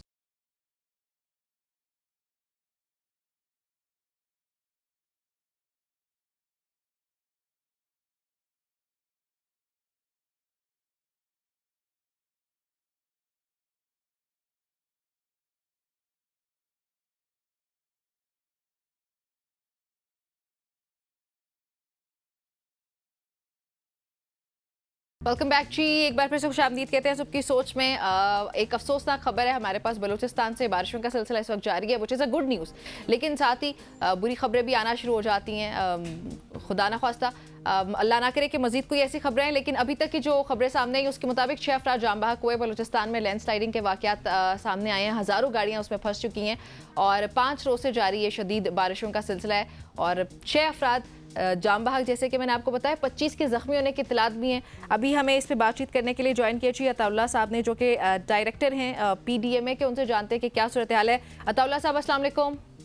वालेकुम अस्सलाम। सर बताइएगा, ये तो अफसोसनाक खबरें हैं, बारिशें ऑब्वियसली इतनी ज़्यादा गर्मी है, बारिशों की हर कोई दुआ कर रहा है और फिर जब बारिश हो जाती है तो ये खबरें हमारे सामने आना शुरू हो जाती हैं। अभी क्या सूरत हाल है बलूचिस्तान की, प्लीज़ बताइएगा। और थोड़ा सा मेरा भी ये सवाल ऐड कर लीजिएगा अताउल्लाह साहब कि जब बारिश होती है ये बारान रहमत होती है, लेकिन ये अनफॉर्चुनेटली बारान ज़हमत बन जाती है। कोई PDMA की जानिब से या गवर्नमेंट की जानिब से कोई प्लान क्यों नहीं ऐसा किया जाता कि इंटीमेशन तो होती है आपको वेदर की जानिब से कि 30 दिन पहले या 25 दिन पहले, एटलीस्ट हफ्ता पहले तो आपको पता होता है कि बारिश होने वाली है, तो कोई इंतजाम क्यों नहीं हो सकते? देखिए, बलूचिस्तान में बिल्कुल इसी तरह प्री मानसून बारिशें शुरू है और इस वक्त बलूचिस्तान में जो जानी नुकसान हुआ है वो फ्लड से नहीं हुआ है। बलूचिस्तान में इस थंडर स्टॉर्म यानी तूफान से हुआ है। जैसे डेरा बुगटी में 3 जानी नुकसान हुए और 25 जख्मी हुए, दीवारें गिरने से हुए तेज हवा की वजह से। और दूसरे बाकी अमवात जैसे जोब शेरानी रोड पर हुए, दानासर के एरिया में रोड बंद है, वो लैंड स्लाइडिंग से हुए, लेकिन अभी तक इस तरह का कोई बड़ा फ्लड नहीं है कि जिससे जानी नुकसान हो। और जितने भी जानी नुकसान हुए तूफान की तेज हवा की वजह से हुई है। और इस वक्त बलूचिस्तान के मुख्तलिफ अजला में प्री मानसून की बारिशें शुरू है, जिसमें आवारान है, लसबेला डिस्ट्रिक्ट है, अब डिस्ट्रिक्ट है, डेरा बुगटी डिस्ट्रिक्ट, जोब शेरानी और दुकी के एरिया में हो रहे हैं। अच्छा सर, कुछ खबरें घरों को नुकसान पहुंचने की भी आ रही हैं, उनकी अगर आप कोई हमें ऑथेंटिक किस्म की डिटेल दे सकें तो। बिल्कुल, सबसे ज्यादा जो नुकसान हो रहे डेरा बुगटी इलाके सुये में, जिसमें 1 घंटे शदीद तूफानी बारिशें हुई और तेज हवा के तूफान की वजह से उनके घरे गिर गए, छतें उड़ गए और बाकी कुछ डैमेजेस के रिपोर्ट्स आवारान से हुए। सही। अच्छा सर, PDMA क्या कर रहा है इस सारे सिलसिले में, इससे डील करने के लिए, इसे टैकल करने के लिए?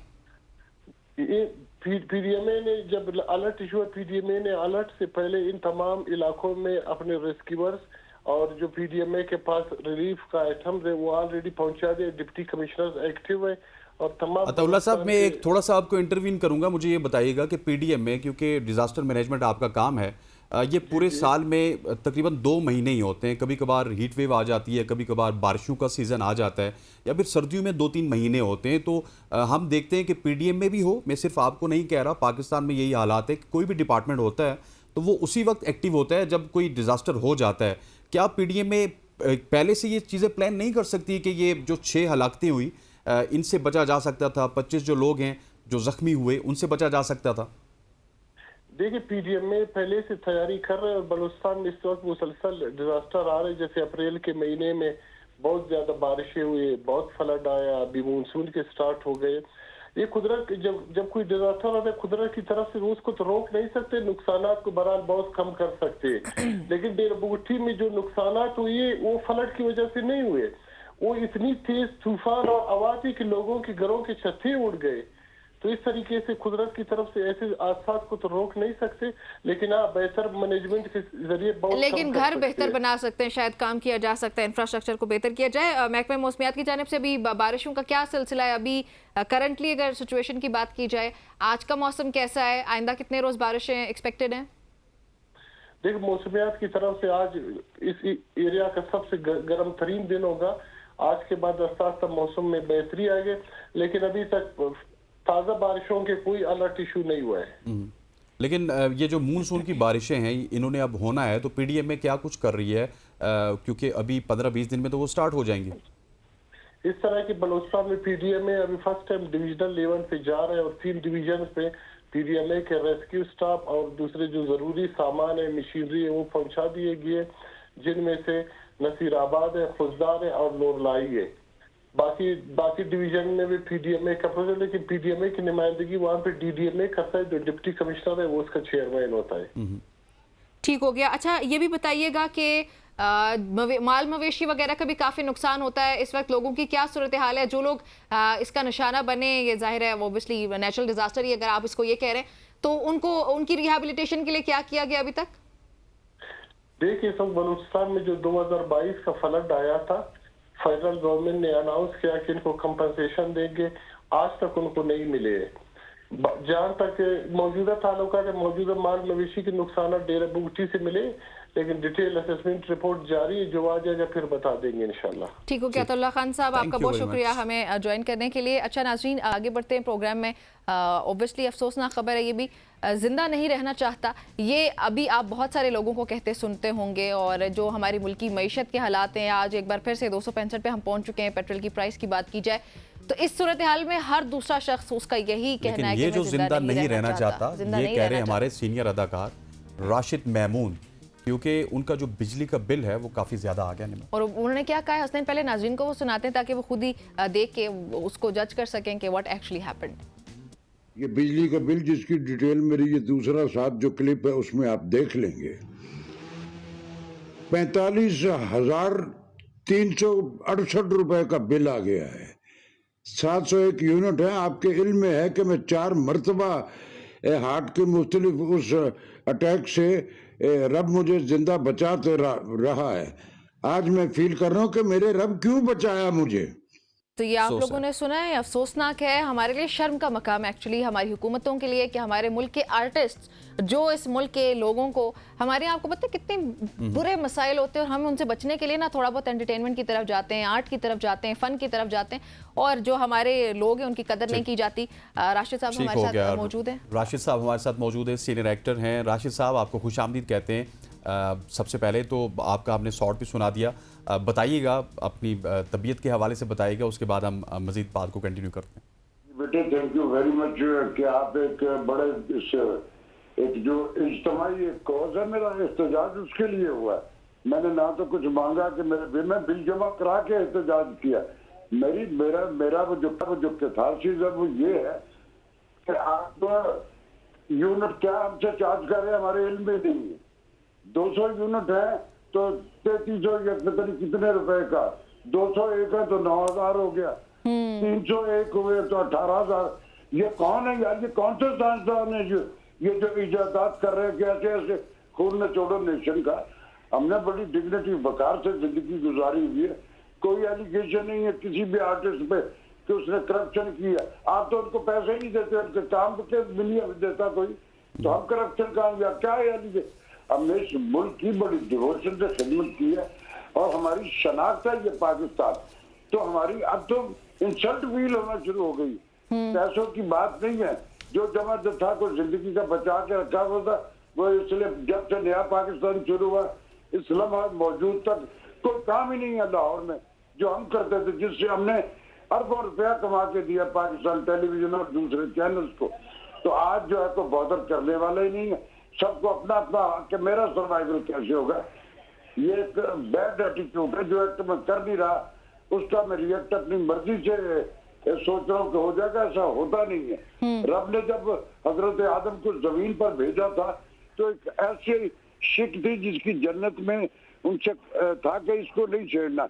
वो हो गई कुताई किस शक्ल में हुई है अल्लाह बेहतर जानता है। लेकिन अल्लाह ने यानी पहले ह्यूमन बीइंग पे फिजिकल इम्प्लीमेंट्स कर दी कि तेरे अमल से तेरा रिएक्ट मिलेगा, तेरा एक्ट पॉजिटिव है, तो हम वो कर नहीं रहे जिसकी तवक्को किए बैठे। फॉर गॉड सेक आप याद रखे जाने का या अपनी कोटेशन को डिसाइडेड और उसको कंफर्म करना चाहते हो तो आपका अमल हो, दिखना भी तो चाहिए। नेशन सारी हम सारे के सारे बिल्ली महंगाई ने मार के रख दिया हुआ है, काम आपने हमारे बंद कर दिए।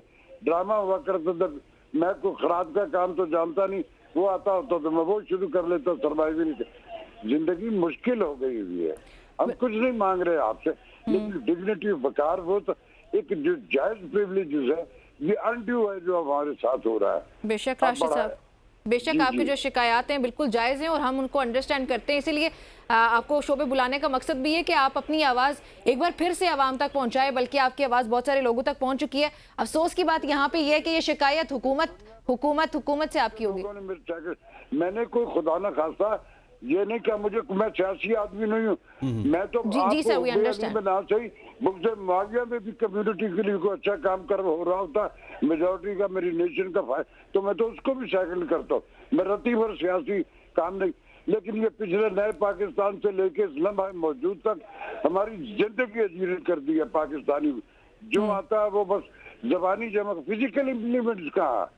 आप हमारे लिए जो जो आपने कहा था किसी एक बिजली के बारे में क्या क्या खुशकुन हर जमात ने मुख्तलिफ कमेंट्स दिए, ये हो जाएगा, ये मुफ्त, कहाँ चला गया हमारा खून न जोड़ रहा। राशिद साहब, मेरा ख्याल है आपने जिस तरह स्टार्ट में भी कहा कि 45,000 बिल तो मैं जमा करवा चुका, लेकिन ये कलेक्टिवली मैं पूरे पाकिस्तान की बात कर रहा हूँ, ये बड़ा अनफॉर्चुनेट है। उस बिल में सुने जो बिजली हम इस्तेमाल करते हैं वो हमारे फराइज में है, उसको पे करना मैंने सारी जिंदगी किया और जब तक हयात तो करूंगा, लेकिन उसमें आप एक तो रेट अनड्यू बढ़ाई चले जा रहे हैं। चलो मर गए जी, हम मेरी मजबूरी है, हम उस बड़े रेट पे दें।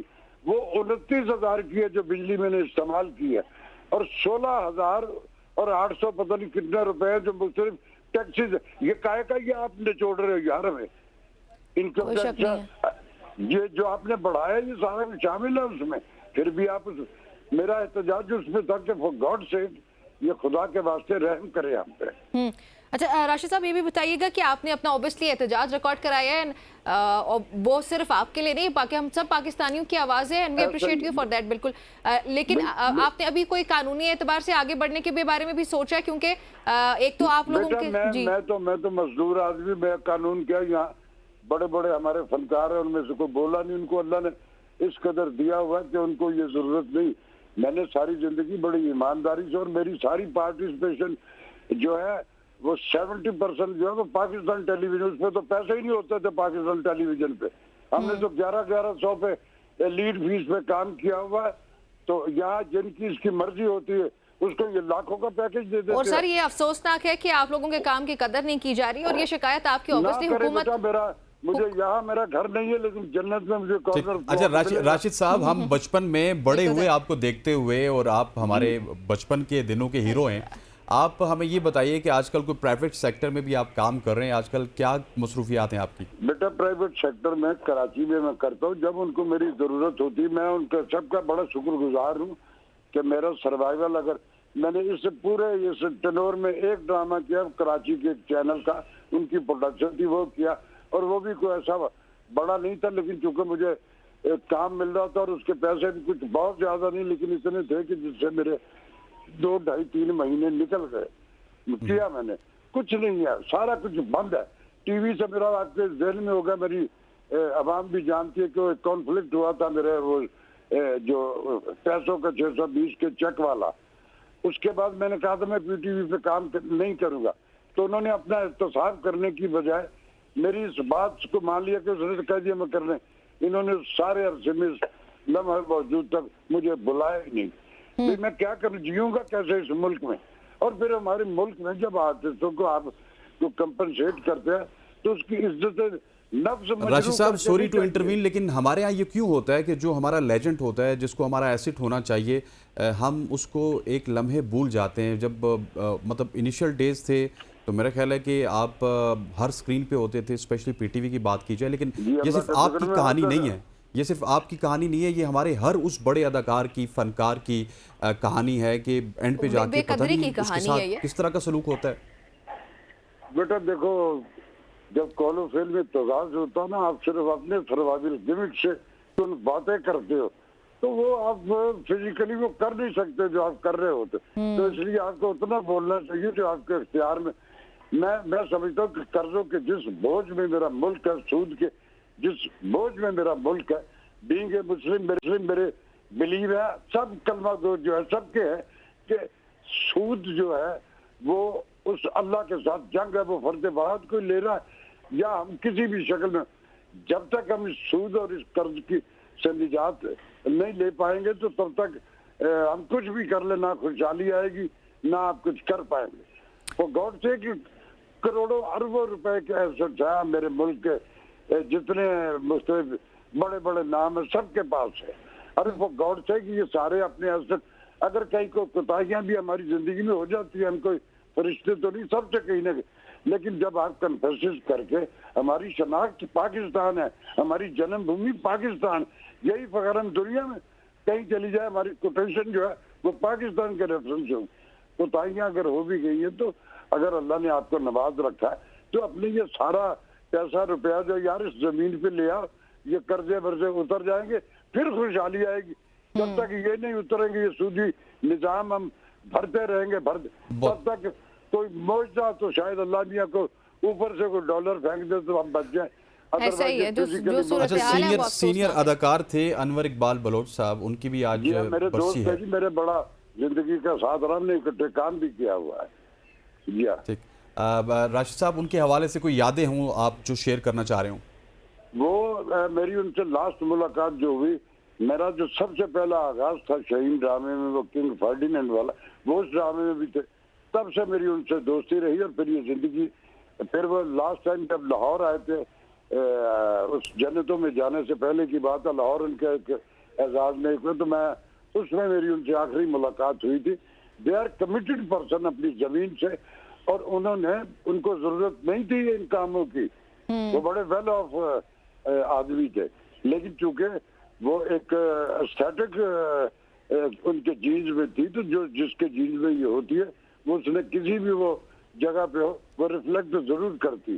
तो बड़ी यादें, बहुत बड़ा ही नफीस आदमी थे, अल्लाह उनको जन्नतों में आला मकाम दे। आमीन आमीन। बहुत शुक्रिया राशिद साहब आपका हमें ज्वाइन करने के लिए, अपनी स्टोरी हमारे साथ शेयर करने की। अफसोसनाक है हुकूमत के लिए, पाकिस्तानियों के लिए, हम सब के लिए शर्म का मकाम है कि हमारे ये आर्टिस्ट, हमारे जो असासा है हमारे मुल्क का, वो इस एक बात तरीके याद से आ गई निमरा कि अपनी मट्टी पे ही चलने का सलीका सीखो, संगे मरमर पे चलोगे तो फिसल जाओगे। बेशक ऐसा ही है, 45,000 रुपए का बिल जहाँ पे 29-28,000 रुपए वो उनका जो बिल दर्द बयान करें वो पूरी कौम का दर्द, पूरी कौम का दर्द है। ये हुकूमत को ख्याल रखना चाहिए, क्योंकि हुकूमत का मकसद ही आवाम को रिलीफ पहुंचाना होता है, ना कि कुछ और करना। भी मैं वहाँ पे ऑन एयर हाईलाइट नहीं कर सकती हूँ, अच्छा यही है कि ब्रेक शामिल करें। कमर्शियल ब्रेक का, स्टे विद अस।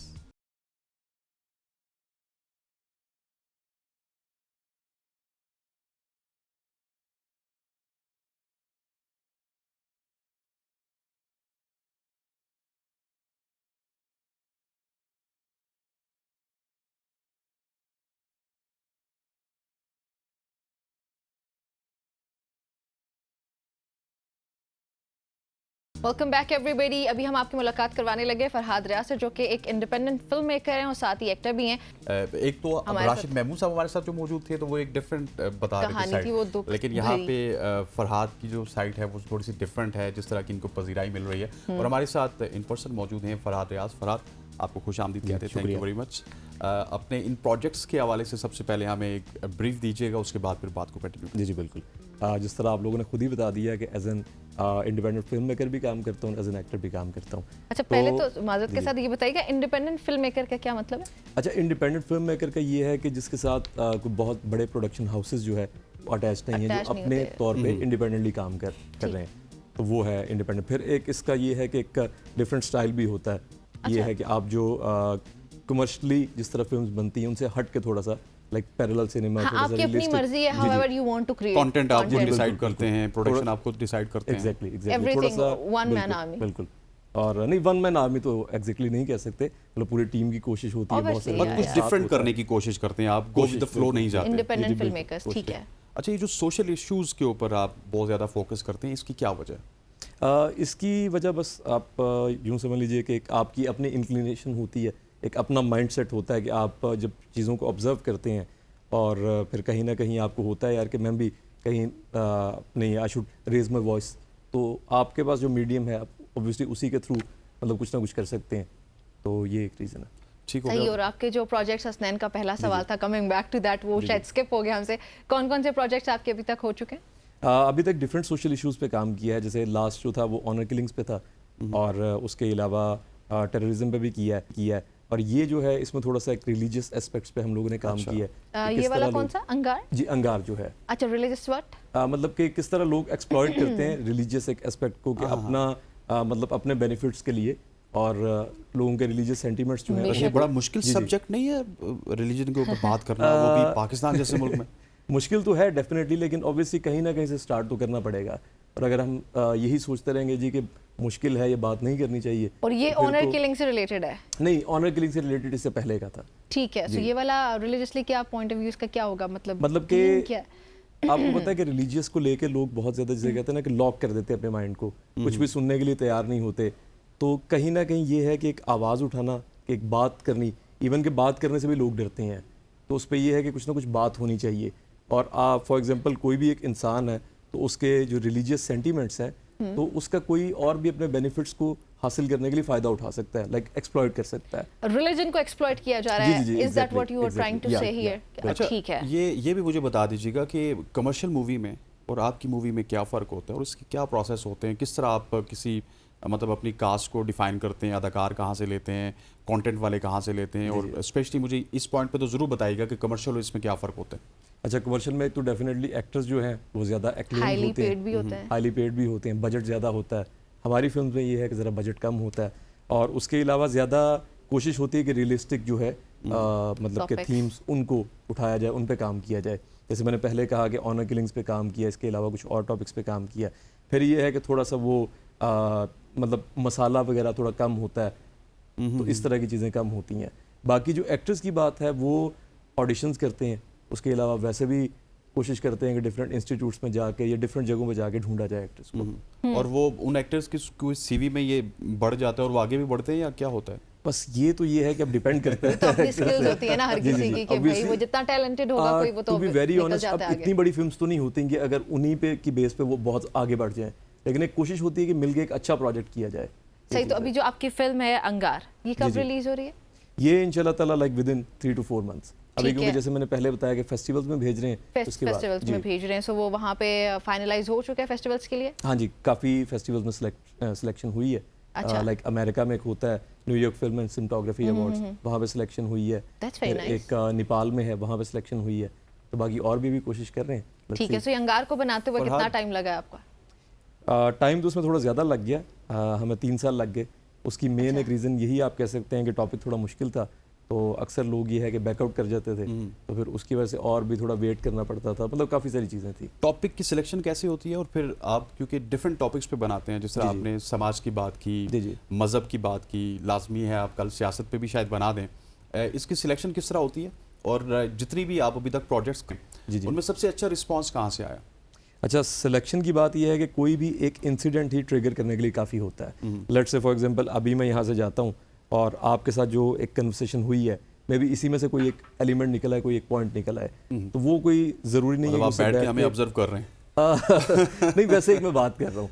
तो ये है कि उस पर कोई भी एक छोटा सा एलिमेंट काफ़ी होता है और इसके अलावा दूसरी तो शायद चीज़ आपको क्लिक कर जाता है। जी जी क्लिक कर जाता है। और आपको पता है कि इस पे तो काफ़ी सारे इंसिडेंट्स हैं जो हमने देखे, तो वो जब इंसान खबरों में देखता है, फिर उसके बाद बात होती है आपस में, जब आप बैठते हैं फिर कहीं ना कहीं होता है यार कि इस पे भी, इस टॉपिक पे और भी ऑनर कुछ किलिंग होना पे बहुत ज्यादा खबरें आती हैं, आपने खबरों की Exactly, बात की है, तो ऑनर exactly. किलिंग पे भी आप प्रोजेक्ट कर चुके जी, जी, हैं, जी, उस पे जी, आपका जी। एक्सपीरियंस भी बताएं और फिर उस पर रिस्पॉन्स कैसा आया, क्योंकि वो भी एक बड़ा वो टैबू समझा जाता है उस पर जी, बात जी, जी, करना जी। शायद। अच्छा, उस पे शुक्र है अल्लाह का रिस्पांस बहुत अच्छा आया। ये जो लास्ट प्रोजेक्ट था ऑनर किलिंग्स वाला और अभी जो प्रोजेक्ट है, इन दोनों पे ज़्यादा अच्छा रिस्पांस आया। तो उस पे ये है कि हम लोगों ने सिर्फ ऑनर किलिंग्स मतलब कि उनको कवर नहीं किया, एक जो डिफरेंस है कहीं ना कहीं, जो एक इम्तियाज़ है, मतलब वो अभी भी है। हालांकि अभी अब सोसाइटी काफ़ी डेवलप कर गई है, लेकिन फिर भी लड़का और लड़की में एक मतलब डिफरेंस है। और वो इवन कि आपके सिर्फ आप ये नहीं कह सकते कि जो बैकवर्ड इलाके हैं या जो लोग कम पढ़े लिखे हैं उनमें है, मतलब बहुत सारे ऐसे लोग भी हैं जिनका एक्सपोजर ज़्यादा है, वहाँ पे भी कहीं ना कहीं वो एक फ़र्क है। तो वो चीज़ें भी उसमें हमने कवर की। और कुछ ये है कि रियलिटी से भी जो ऑब्जर्व किया था, कुछ चीज़ें देखी थी वो भी उठाई। शुक्र है अल्लाह का, ओवरऑल बहुत अच्छा, अच्छा इस फिल्म का दुरानिया कितना होता है आपकी जो आप ये जो पिछली वाली थी सर वो उसका था ऑलमोस्ट 32 मिनट। अच्छा, इसका कम है, इसका इससे भी कम है जी। इसका ये शॉर्ट फिल्म की कैटेगरी में आती है। शॉर्ट फिल्म में आप वो मैसेज कन्वे कर देते हैं। जी जी बिल्कुल बिल्कुल। तो क्या कोई फरहाद के इरादे हैं कि कोई बड़ी भी आपने मूवी करनी है और बड़े पर्दे में भी जाना है? जिस तरह आपने कहा कि अभी छोटी छोटी कास्टिंग ढूंढ रहा हूँ, जी जी। तो कोई बड़े एक्टर्स के साथ कोई बड़े सिनेमा में बड़ी पिक्चर लगे आपकी? नहीं, कास्टिंग छोटी छोटी नहीं, वो जो एक्टर्स होते हैं हमारे लिए बड़े दिल के करीब होते हैं और बहुत बड़े एक्टर्स होते हैं हमारे लिए। मैंने वैसे आपसे कहा था कि बजट ज़रा कम होता है और एक स्केल वाइज छोटी होती है फिल्म। तो बाकी डेफिनेटली प्लान यही है कि पहले शॉर्ट फिल्म्स में थोड़ा सा अपने आप को जिसे कहते हैं ना पक्का किया जाए, उसके बाद जब फीचर फिल्म करेंगे तो उसमें थोड़ी सी गलतियाँ कम हो ताकि और बेहतर तरीके से कर सकें उसको। ऑब्वियसली आप लोग, हर किसी का इरादा यही होता है ना कि उसने आगे बढ़ना है और जी जी वी विश यू लक। हम चाहते हैं कि कल को आप जब हमारे पास आए तो पाकिस्तान की सबसे बड़ी फिल्म लेकर आए और फिर वो पूरी दुनिया में हम लोग देख रहे हो। हम तो यही चाहते हैं ऑब्वियसली। लेकिन ये सारे अभी आप जिस लेवल पे काम कर रहे हैं माशाल्लाह माशाल्लाह, यू आर डूइंग ग्रेट, लेकिन बहुत सारी मुश्किलात आती हैं। जी जी वो मुश्किलात भी आती हैं। और आगे जितने आप प्रोजेक्ट्स कर चुके हैं, तो आगे आने वाले दिनों में आप कौन से प्रोजेक्ट्स ऐसे करना चाहते हैं कि जो आपसे पहले शायद किसी डायरेक्टर ने टच ना किए हों? हैं कुछ इस तरह के प्रोजेक्ट्स। अभी तो मेरे माइंड में एक दो म्यूज़िक वीडियोस हैं जो कि थोड़ी सी आप कह सकते हैं कि एब्स्ट्रैक्ट हैं। तो वो क्योंकि ये जो हमने शॉर्ट फिल्म्स की हैं इससे पहले की पाइपलाइन में थी, तो अभी तो उनकी तरफ माइंड है। आप डायरेक्टर भी बन गए, फिर आप एक्टर भी हैं। बुलबुले में भी आपने काम किया। जी बिल्कुल। एक्चुअली पहले मैं कोशिश तो मेरी साहब फरहाद साहब जी जी तो पहले तो कोशिश एक्टिंग की ही थी और अभी भी मैं आगे जो मेरा मेन गोल है वो मतलब एक्टर ही बनना है। लेकिन बस ये है कि साथ में कहीं ना कहीं डायरेक्शन का भी शौक था। मैंने कहा इस शौक को भी सारे काम आप खुद करना चाहते हैं? नहीं, सारे काम ऑलराउंडर है ना वो, ऑलराउंडर ये भी ऑलराउंडर है हंसने। आप मेरा ख्याल है कि at the end of the day तो कोई एक ही काम करेंगे, लेकिन आप ये चाहते हैं कि जब मैं एक्टिंग भी कर रहा हूँ तो मुझे पता हो कि मेरा डायरेक्टर क्या सोच रहा है, मेरा प्रोड्यूसर क्या सोच रहा है, इस तरह की कोई बातें होंगी। नहीं, सारे काम खुद नहीं। जैसे फॉर एग्जांपल अभी जो फिल्म्स बना रहा हूँ उसमें मैं एक्टिंग खुद नहीं करता, तो वो उसमें डायरेक्शन करते हैं। उसमें डायरेक्शन करता हूँ, तो वो मुनासिब भी नहीं है कहीं ना कहीं। लेकिन कल जब आप एक्टिंग करेंगे तो डेफिनेटली आपको ये भी पता चल जाएगा कि डायरेक्टर क्या सोच रहा है। जी जी जी। तो एक्सपीरियंस ज्यादा बढ़ जाएगा। यही तो पॉइंट होता है जब आपको सब कुछ आता हो, आप खुद ही हरफन मौला होते हैं, तो फिर तो कोई अच्छा उसमें है ना गलती की कोई गुंजाइश नहीं रहती। When you know things yourself ना, सो आप जो उसका मार्जिन होता है कोई गलती हो जाने का या कोई लूप होल्स आ जाने का, खासतौर पे इस इंडस्ट्री में, वो बड़ा कम हो जाता है, राइट? बिल्कुल।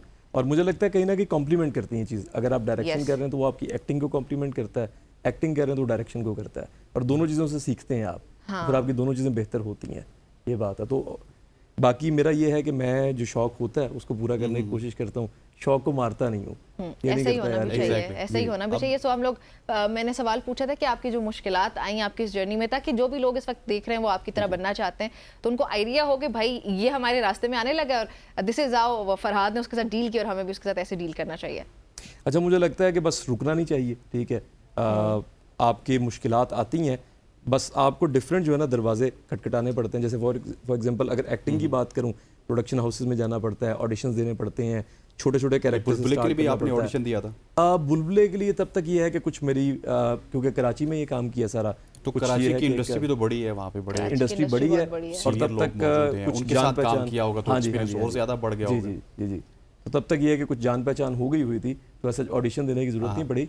लेकिन ऑडिशन अभी तक होती है और ऑडिशन बुरी चीज़ नहीं है। अक्सर लोग मैंने देखा है कि ऑडिशंस को बुरा समझते हैं यार, कि अब अगर एक एक्टर उसने कुछ काम किया हुआ है, फेल हो जाए, या एक एक्टर उसने कुछ काम किया हुआ तो उसको लगता है कि यार मैं अब ऑडिशन दूंगा।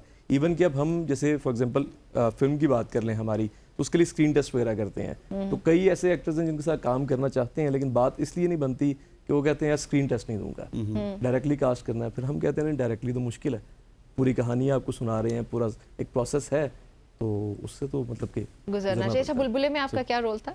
बुलबुले में जी आई थिंक मैंने ऑलमोस्ट कोई 10-11 एपिसोड्स किए हैं। उसमें एक मेरा ये है कि फोटोग्राफर का कैरेक्टर भी है, उसमें मैं केबल वाला भी बना हूँ, मैं जो है जर्नलिस्ट भी बना हूँ, मतलब डिफरेंट कैरेक्टर। तो ये कैरेक्टर का इंतखाब कैसे होता है? मिनटों से आपने एक शख्स को जर्नलिस्ट बनाना है या कैमरामैन बनाना है, तो उसको भी पूरा देखा जाता है कि ये मेरे उस रोल पे पूरा उतर सकता है, या क्या या उसकी नहीं, personality उसके अंदर wise क्या जो है। इंग्रेडिएंट्स होने चाहिए जो आपको अट्रैक्ट करते हैं बीइंग ए डायरेक्टर? अब दो चीज़ें आपने पूछनी है, मैं दोनों को बड़ी क्विकली एक्सप्लेन करने की कोशिश करता हूँ। आराम से करिए। जो ज़्यादा टाइम नहीं लेना चाहता आपका। अच्छा, जो बुलबुले की बात है वो तो ये है कि एक वो कैरेक्टर मुझे बताते हैं, उसके बाद एक स्क्रिप्ट आता है, तो उस पर फिर डिसाइड करते हैं कि अच्छा ये करना चाहिए नहीं करना चाहिए, और ये मुझ पे सूट भी करेगा या नहीं करेगा। ठीक है, उनका हाँ। मतलब और बड़ा वो तो आपके ना काम के एक्सपीरियंस के साथ, शायद डायरेक्टर है या जो भी बंदा वो वहाँ पे काम कर रहा होता है ना, तो वो काम कर करके आपकी आंख इतनी तेज होती है, आपको एकदम पता चल जाता है। सो आई थिंक कि जब आपके पास एक्सपीरियंस हो, यू कैन डू एनीथिंग। और फिर ये है कि जिन लोगों के साथ आपने काम किया हुआ होता है, वो फिर कहीं ना कहीं जज करते हैं कि अच्छा यार इसके साथ पहले ये किया तो ये शायद ये भी कर ले, ये कर सकता है, इसमें पोटेंशियल है। और जो हमारी बात है तो वो हम लोग ये है कि स्क्रीन टेस्ट नॉर्मली प्रेफर करते हैं। Thank you Farhad, very nice meeting you, good luck for your future. और नाज़रीन, ये थी जी हमारी आज की सुबह की सोच। हसनैन आज पहली बार हमारे साथ थे। हसनैन अलविदा का वक्त हो चुका है, अब हसनैन रोज हुआ करेंगे। ऑब्वियसली आज पहली बार थे, मैंने ये कहा, मतलब क्या छुट्टी करवाने के चक्कर में? नहीं भाई, I just said that Hasnain आज पहली बार हमारे साथ थे, सो अलविदा कहने का वक्त आ चुका है। आप सबने जी अपना और अपनों का बहुत सारा ख्याल रखना है। फिर मिलते हैं इंशाल्लाह आपसे कल। अल्लाह हाफिज। Thank you.